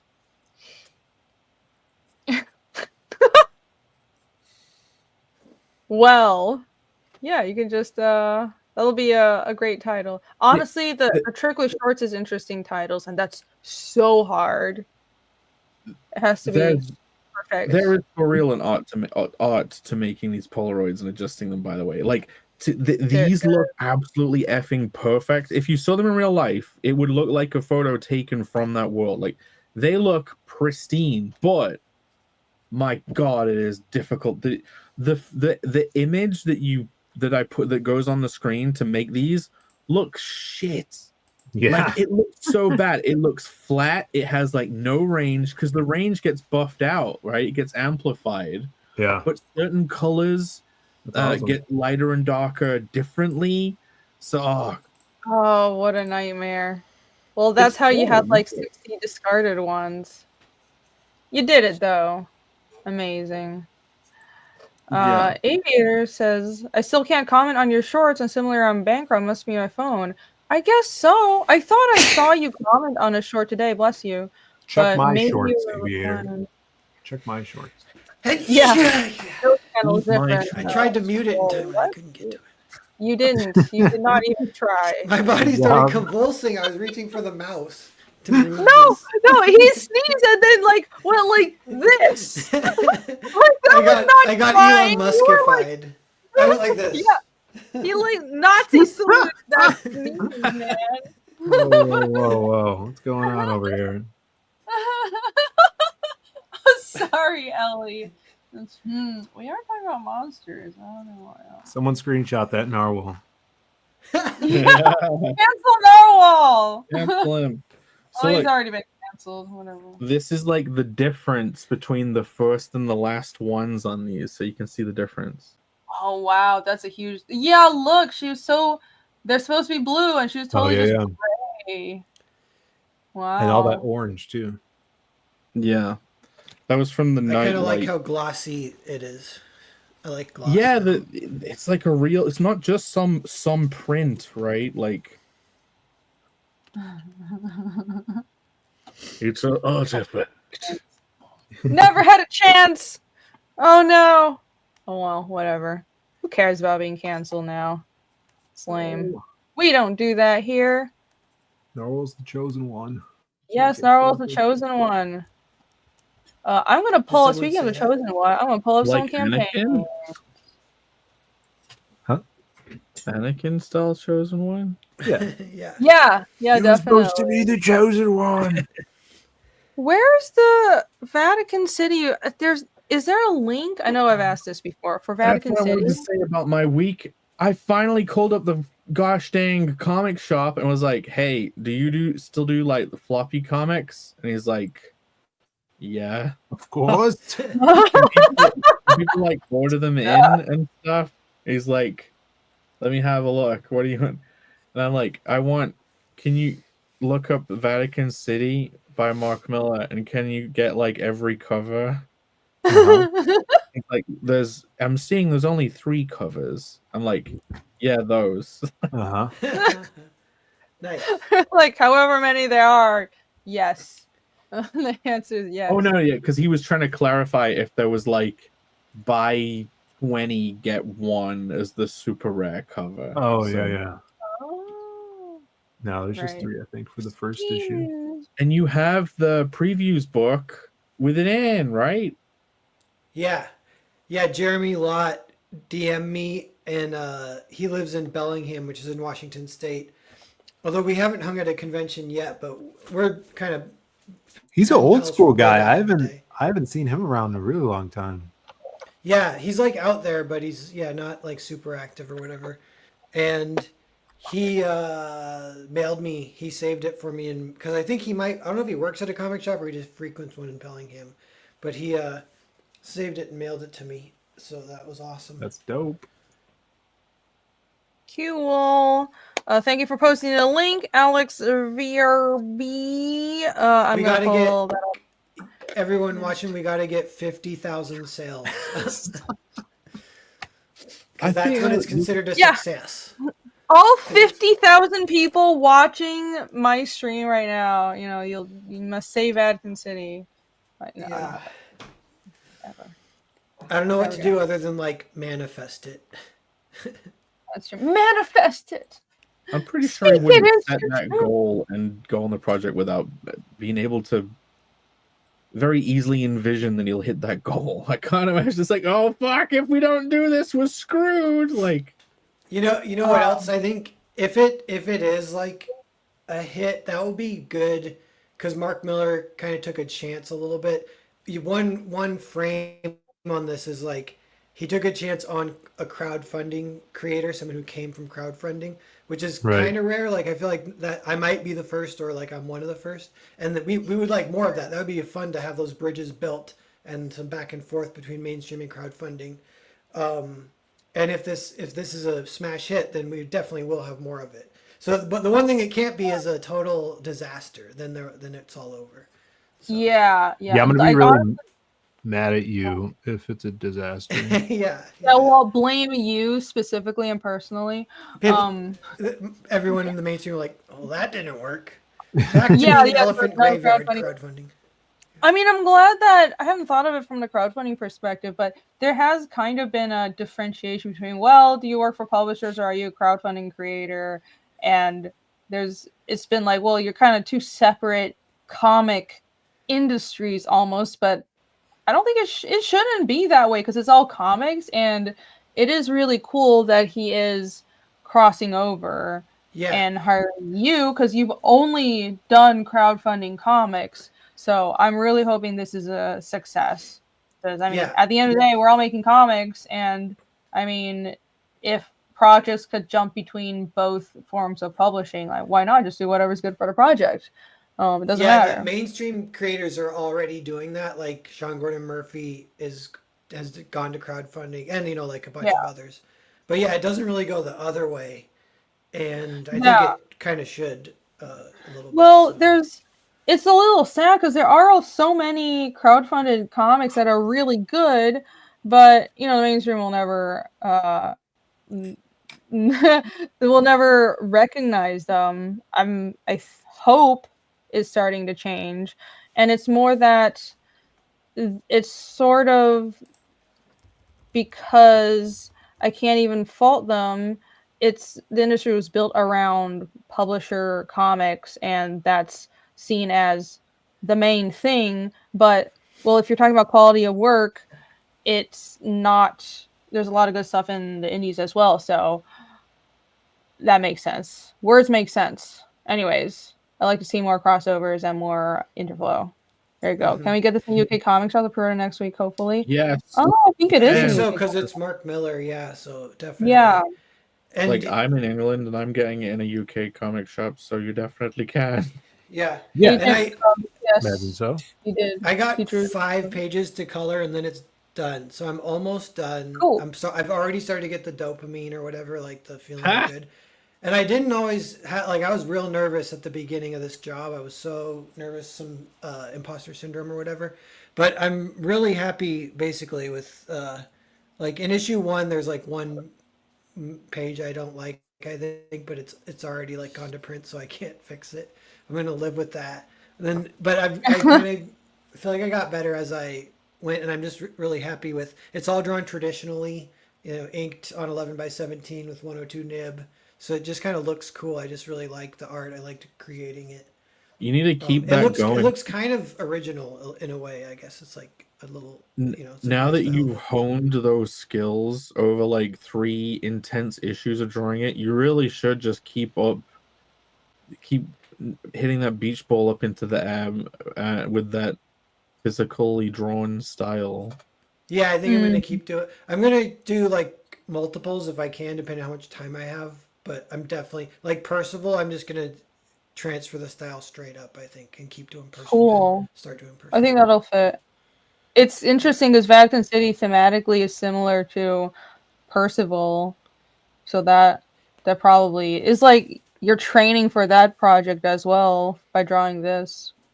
Yeah. There's some of that, and there's some of that me and Mark click in some pretty good ways. It's not like we're best friends, but and maybe this could be Cope or whatever. But well, what if you are and he heard you say that? He's kind of into Cope on my part. I mean, but he's he's kind of into conspiracies, and me too. And then he's a practicing Catholic, but likes creative, pro creative storytelling Christian. Whereas sometimes you might meet a Christian who they get what, you're making a story about the Bible? Why would you do that? It's sacred. Don't do that. The puritanical thing. Sure. Yeah, I don't agree with that, but I'm full on board with I love the Bible. Although I don't even know if I'm Christian. I don't know what the hell I am, but I love the Bible. Pear's confused. Yeah. You'll figure it out. Just say as long as you make good drawings. Yeah, hey, right I'll convert to Catholicism. Be like, hey, Mark, yeah, just he's confused his whole life, and right at the end when he's 120, he's like, "Yes, I know. Take me to heaven." Yeah. Cool. Yeah, everybody go. I think just call your local comic shop. You can find out more on the Dark Horse website right here. Vatican City #1, but harass your local comic shop and buy the book. Pre-order the book now. Alex super chatted, member chatted. Member for 36 months. Thank you so much, Alex. Thank you again for another great creative block. Thank you for being here. Thank you to everyone in chat for being here. Meme is up. Yay! Much appreciated. I'll do a round of promotions and then we'll look at the meme. The meme machine. Cool. Yes, Alex the meme machine. He's always here memeing away. Next, I guess I'll go to here. Oh, look at that. Look at that pop-up that I copied and ripped off. Did you steal the exact format or the exact same plugin or something? No, I we use two different Wix. services. Yeah. Do you use Wix? No, I no, use this is Squarespace. They have a whole like pop-up system thing. So Yeah, Wix has a Yeah. pop-up thing too. It's different. I just made it aesthetically. No, I actually wasn't going for exactly the same thing. Whatever. Anyways, I stole from Phil. That's why you should go to Zaid Comics and buy their books to make Yeah. up for my thievery. we have I added some new tabs too to make it so more user friendly. So if you click on comics, it goes to all the comics. We have a new merch tab, which you can get, your Shell Bean and your stuff like this. We actually had someone, shouts to Shani, look at our site and give us suggestions for like scrubbing optimization and stuff. And she's like, oh yeah, Google really likes white background websites, so we changed some stuff and making it more organized. But yeah, we still got magic cups and all that awesome stuff. And there's a big Read Digital Comics. It takes you to our global comics up there. All of our stuff ships out next day. If you guys haven't read any of our books, and if you want to check out the previews of them, go to Global Comics. You could read a bunch of pages for free without even having an account up there. You just put Lost Pages 2 up there, and I don't know, maybe in a couple months we'll put number 3 on there as well. It's going to be a buttload of content up here, some amazing art. Working on Magic Cop 3 right now, super excited about that. Some Masquerade comic strips for our YouTube members, and tomorrow we're going to be unveiling the new Psycho Slumber cover. Amazing artist. We'll name drop the artist tomorrow, and that artist will be on the Diaz Brothers stream tomorrow night to chat about it. It's going to be freaking sweet. The cover will go on sale on the Indiegogo next Friday. And then also we're launching the Kickstarter next Friday on Bancrofts. So there's going to be a new shirt on the Kickstarter. If you guys have backed already, thank you so much. If you do like the cover that we're dropping, there'll be a special low shipping tier for you if you already backed the Rob Willis cover. This book's almost done. We have like 10 pages left to color. Then I just got to knock out the letters, and it's going to be shipping on time. So we're doing the Kickstarter for the last month and a half, and this will be the first book we put out in 2025. The first of hopefully a few. We got the Western preview book that's going to be dropping this year, and we'll see what we could do with Magic Cop, because I know we're dying to get some more of that out there. But thank you guys for supporting. Definitely be there tomorrow. And when you see my tweet, I'll tweet it, in the afternoon. Retweet it, spread the word, show people that new kick-ass cover, and be there for the stream to hang out with that rad artist. Super excited about that. Awesome. If people are guessing in chat, Alan Davis? Biz? Oh, he'll never tell. You'll have to follow along for the reveal. Well, not never. I mean, tomorrow. Yeah, you just gotta wait a few hours. Never as in one day. Wait about like 12 hours, and then get your questions ready. Ask them some hard-hitting questions. Not too hard though. I don't want to scare them away. Yeah. Ask the hardest questions of existential level that you can think Ask of. them who he voted for. Yeah. No, don't ask him. Ask him what he thinks of real AI controversial. vaccines. Hey, so you got I wonder. a comic legend friend now too. Yeah, he's awesome. He's dope. I would call him a comic book powerhouse, is what I would call him. We should have our comic legends fight each other. Like two kids getting their dads to fight, see who's got the coolest Yes. dad. Oh my gosh. We're little kids again. Ooh. All right. Well, very cool. Where are my tabs? I can't find anything. Holy shit. All right, I will go back to the Chungus. The Chungus. Oh, really? Chungus Brothers. Yeah. Okay, I think it's my turn.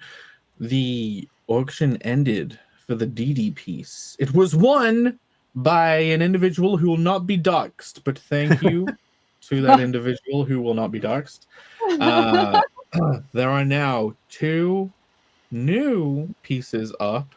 One of them is going for a steal right now. It is the 11 by 17 Chungus Brothers. If you are an appreciator of the Chungus Among Us, Yes. the Chungus Among Us, here is Phil and Brandon as little Teddy Chungai. They're just droplet shaped. It's so great. They don't even have legs. I wonder if Irene knows what Chungus is. So she's gonna enjoy It's the from meme. Bugs Bunny, right? Huh? It's like Fat Bugs Bunny, right? Okay, no, that's Chungus. Yes. Good job. But Oh, yes, Yay. the bidding has not raised so high. You can get your hands on this. Just wait until Angela finds out about it tomorrow. Oh yeah, that's right. She'll be bidding on but yeah, the links are in the chat. You can go check it out. We also Awesome. have Oh. because today we released the digital preview of Connell. Yes. The You're not gonna show it? Okay. yeah, I'm about to bring it in the shot. Okay. We have the first 8 pages of Connell are up on Global Comics now to read. We've had like 500 reads already, 500 views on it in 11 hours. It's insane. It's crazy. Awesome. That's great. We got another backer today because of it, which is awesome. I was very happy about that. And yeah, the digital cover. This cover is the physical version of the digital cover. So there's like an 11 by 17 original up in here on like Strathmore 300 Bristol board. It's like got a lot more extra around the edge than the cover does. Like the actual cover. If I can open it in this tab, hold on, I'm trying to switch over. Paste. Go. Da-na-na, da-na-na. I can pull it up on Global Comics. That's what I'm doing. Click. Look, it's this cover, which is the digital, the kind of like an exclusive cover for the digital, which I think will get printed on the back of the trading cards that come with the campaign. Yeah, you can go check it out. That's the auction is for that also, and we're up to 11 bids, and we have it's over $100. So thank you everyone who has bidded. We have a week. So on Phil's next week, the cover will close before the show starts because I was an idiot and did it an hour too early. But oh well. yeah. At least the important one, the Chungus Brothers, will end during the show. But yeah, that is the digital cover, and you can go and read Connell over on Global Comics. We have the panel to panel all set up. First 8 pages of pure enjoyment. So you can go check out that as well. But yeah, if you like it and dig it, then you can head over to connellcomic.com and actually back it. Because it's still open. It is still going strong. And I'm making headway on the pages. And I'm looking forward to getting this book out by October this year. There's already 3 stretch cards unlocked. But yeah, go check it out. Check it all out. You'll enjoy it. You'll love it. Trust me, you'll read those preview pages. You'll know exactly what Connell's about. You will totally read the book. That's also a very tall screen, but yes, read the preview. It's like, I know Jake's been showing off Connell. Perfect. Now it's perfect. Look, I have full screen now. And then showing off carnal pages and concept art. Everybody knows it's raunchy fantasy comedy. There's blork women and tits everywhere, but it's so much more than that. There's a really good story, so you should definitely read the preview. Right there. Thank you for the link, Down Go Solo. Go do that, and yeah, back this book. Back my cover. I updated the colors on that, by the way. I don't know if anybody will be able to tell, but like, I autistically fixed up the colors. I spent like a whole day, like, I need to make this better. On your cover, yes. Yeah, Yo, I touched it up. I'm Oh crazy. yeah, now person. I have. So yeah, a couple of people bought shirts, so now I have the updated art. I can send out the shirts. I Yeah, just it's need to- final. Yeah, I just need to update the artwork for the patterning on the blanket, and then I can send those off. Cool. Let me Everyone that pull backed, up. thank you everyone that's read so far. I can't wait to get the story out to you. Yes, and it will be a good story indeed. There you go. There's yeah, there's so my cool. cover. So yeah, nobody but me will be able to tell. But these are these updated colors? I Yes, can't tell anymore. Are they? You can't Yeah. even tell. No, the saliva isn't color holded. Oh, what? Okay, then great. I just made the wrong 50-50 call. Damn it. There is. Oh yeah, there's no glow on the eyes as much. Yeah, the glow is the updated one. Is this one here? Hold on, it's still loading. I need new pens to ink with. It's only like a gigabyte. Just go to It's Pen fine, Island and buy some more pens. Will they have them? Will they come the next day? They'll come as quickly as you want them to. I mean, it'd be good to have them now, but Pen Island? Should be the Yeah. updated one. I can't tell anymore. Anyways, there's my cover, everybody. Well, you So could go. if you'd like, Pen Island. Oh my god. There you go, Uh, Carl. Also, speaking of my there. stuff, Did Jake say he was going to fulfill less than a year after launch of the campaign? That's heresy. I'm going to try my ever-loving freaking best.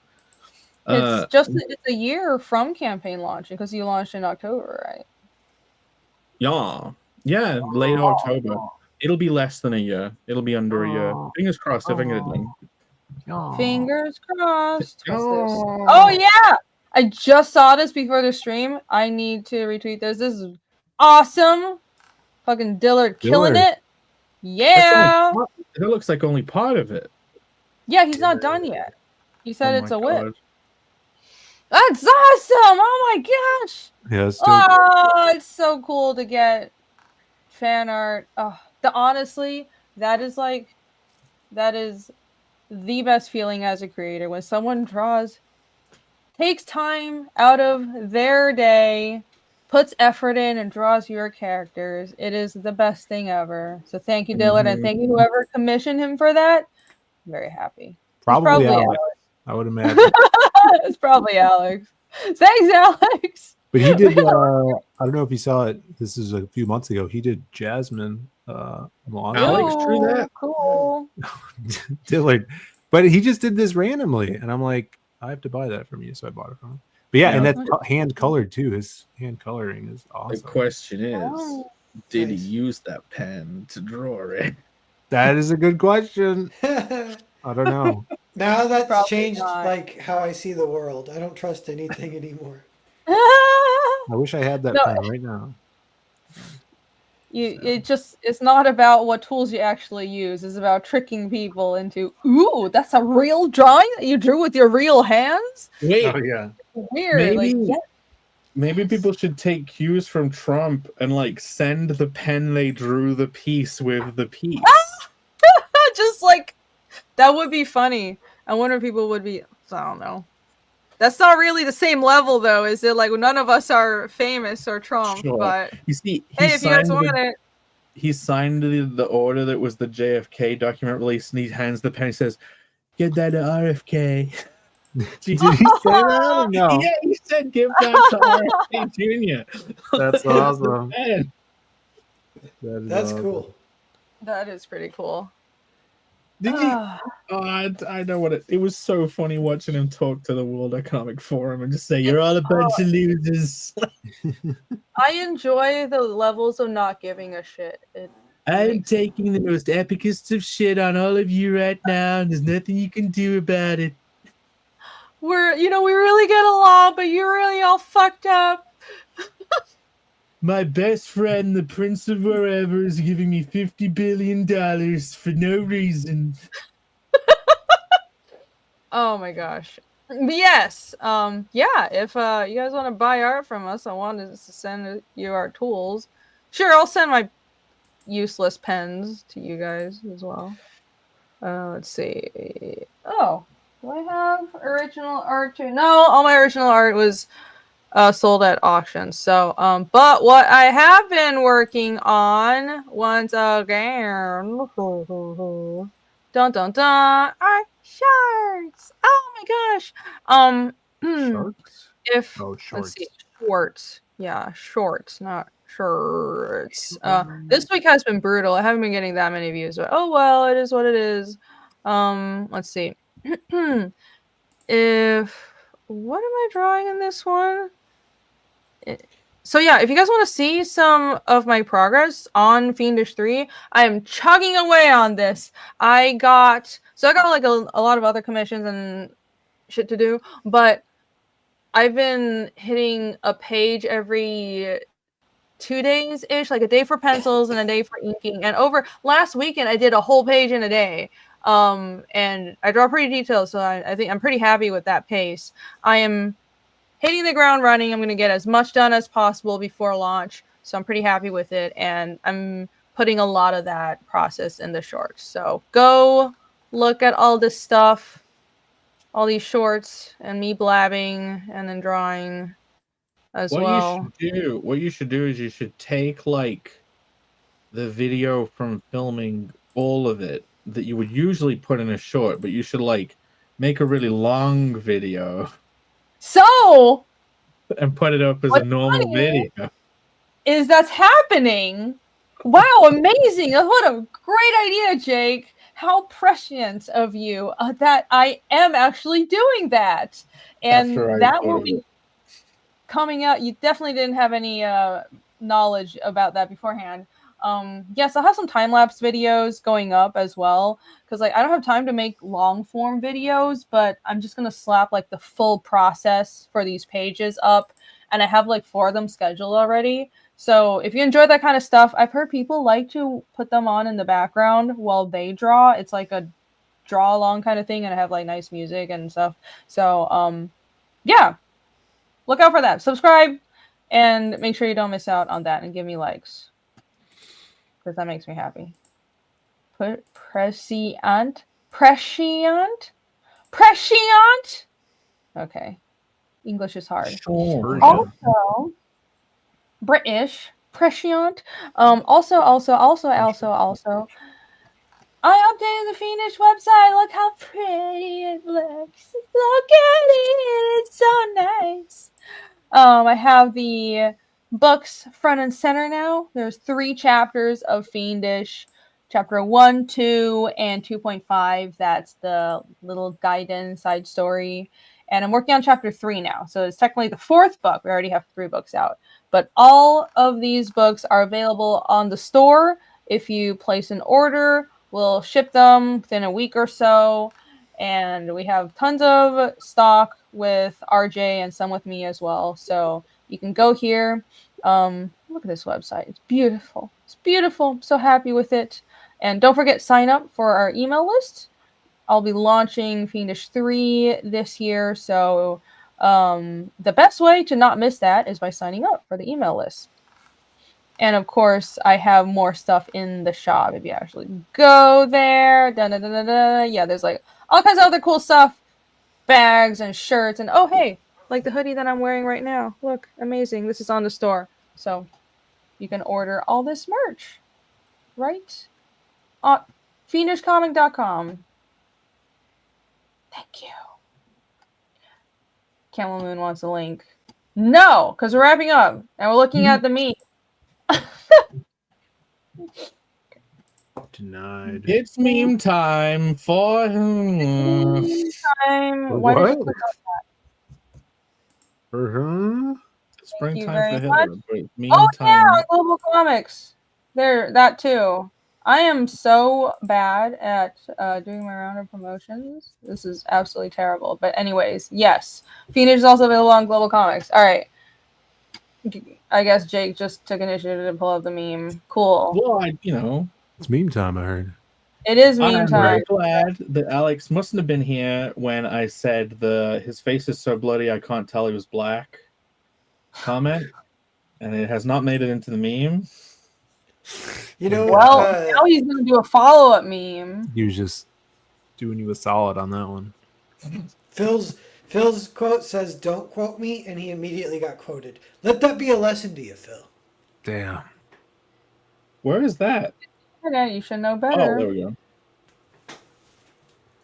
It's the Chungus So we read- invasion. This we read is the our author? universe is Kangen Kodos. Yeah, It's zoom in being on that invaded portal. by monsters. It's being It's being all the invaded by monsters Chungus coming through the monsters. portal. The portal?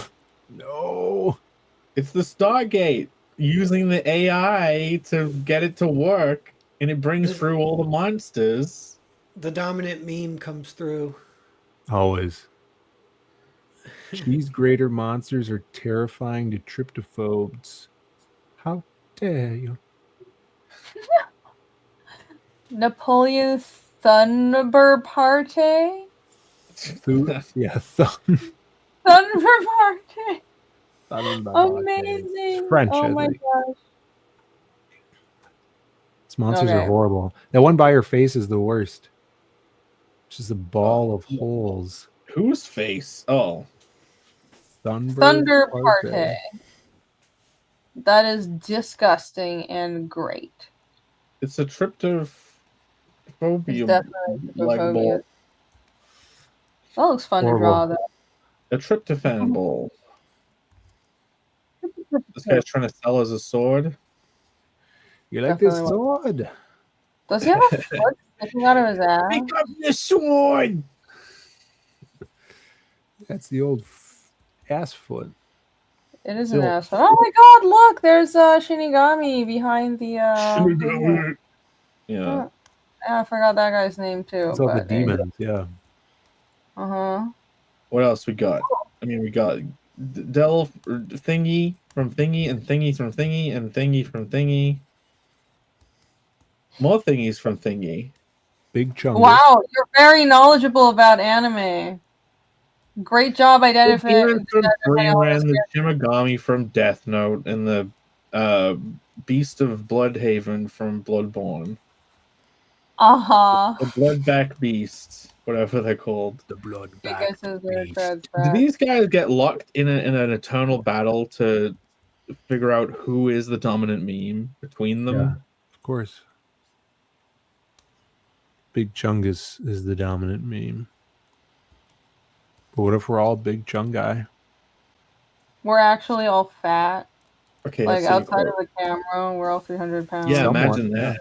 We're all fat to someone, Irene. That is true, especially my mom. No. All right. We're all read fat to the her. dialogue. All right. Is that me? Yeah. Yes.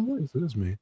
It looks like a fully evolved Ninetales. Don't quote me on that. Oh, did you mean a Mega Nine Tails? Yeah, the fully evolved one. Yeah, the big one from in the sky and stuff. I don't know. I'll look it up. It's Who's that supposed to be? Oh, it's Narwhal. it's just really 3D. That's my main takeaway. Oh, I'm sorry. Yes, Phil is a published artiste. I appreciate that. Artiste. Yes, you are. The face huggers, the thing coming out of the mouth, all that stuff was meant to feel really rapey. In I case like you how didn't you're know, just looking at the side of the image too. yeah, There's not even paying all that attention. stuff is over there. He not saluted, and Nazi saluted that sneeze. Check my shots, aviator. Oh, Thank you, very Alec. nice. for a wonderful Thank meme. you. Thanks. I want to read This is awesome. Napoleon too. Cheese grater monsters are terrifying to trypophobes. How dare you? Napoleon Thunderparte. Do we all have to say it to see Thunder if any of us Party. can not mess it up? Because did both of you not read it properly? I guess not. These greater monsters are terrifying to trypophobes. How dare you? Napoleon Thunderbird Party. That's a good. God. How dare you? Yeah, you How got it. dare you. Oh, There's there a you go. Pokemon. Thank you, Alex. This Thank is you, great. Alex. I think that about does it. Another creative block wrapped. Well done, everybody. Thank you for joining us to talk about monsters today, and hopefully you learned something. And if you did, Welcome. give us a like. Welcome to the stream. Hello. It's now over. Yeah, well, we're sorry. Thank you for joining us, but we are wrapping up because we've been going for 3.5 hours now. But the replay will always be there. Yeah, it's been a long show. I need to get back. Next week, my channel, right? Yes. Yeah, your Cool. channel. Zaid Comics channel next week and tomorrow. Join us at 7:30 Eastern time for the Diaz Brothers show. Make sure you're subbed over there. We're gonna be showing off awesome new cover artist is gonna be hanging out with us for a little bit over there, and it'll start off your weekend the right way. I love watching your streams on Fridays and then Bancroft following. I really do. It feels like I achieved getting through another week. It feels like a victory lap of the week watching those streams, especially when it starts with the kind of like Adult Swim crawl screen on the sky thing. Yeah, we brought that back. That's good stuff. Everybody come hang out. Cool. Any other streams, activities this weekend? I'm now on my I'm show with not- Ali on Monday. That's all I got. Go ahead. Now I'm not burdened by the whole accounts thing. I'm gonna do a stream next week where I play some games on this and talk about like these handhelds, and that there are good ones that aren't bullshit drop shipped rubbish that is Nice. gonna break. Like there are some good ones. So I'll do that stream this week, I think. Camel Cool. should buy one of these. Better. You love that, Campbell. You can local Wi-Fi multiplayer retro games on them. Fun. Anyway, Yeah, my stream with Ali is Monday at 11 p.m. Eastern. I think it'll be on my channel this time. So I'm catching up on all the streaming. But yeah, so that's all. Be sure you got the notifications for my channel again, because more shorts, more time-lapse videos. I have a time-lapse video coming out next week. So I hope you guys enjoyed that when that comes out. I'll see you next time. Thanks again. Bye, y'all. Toodles. Bye, everybody. Toodles. Goodbye. Outro. Where's the outro?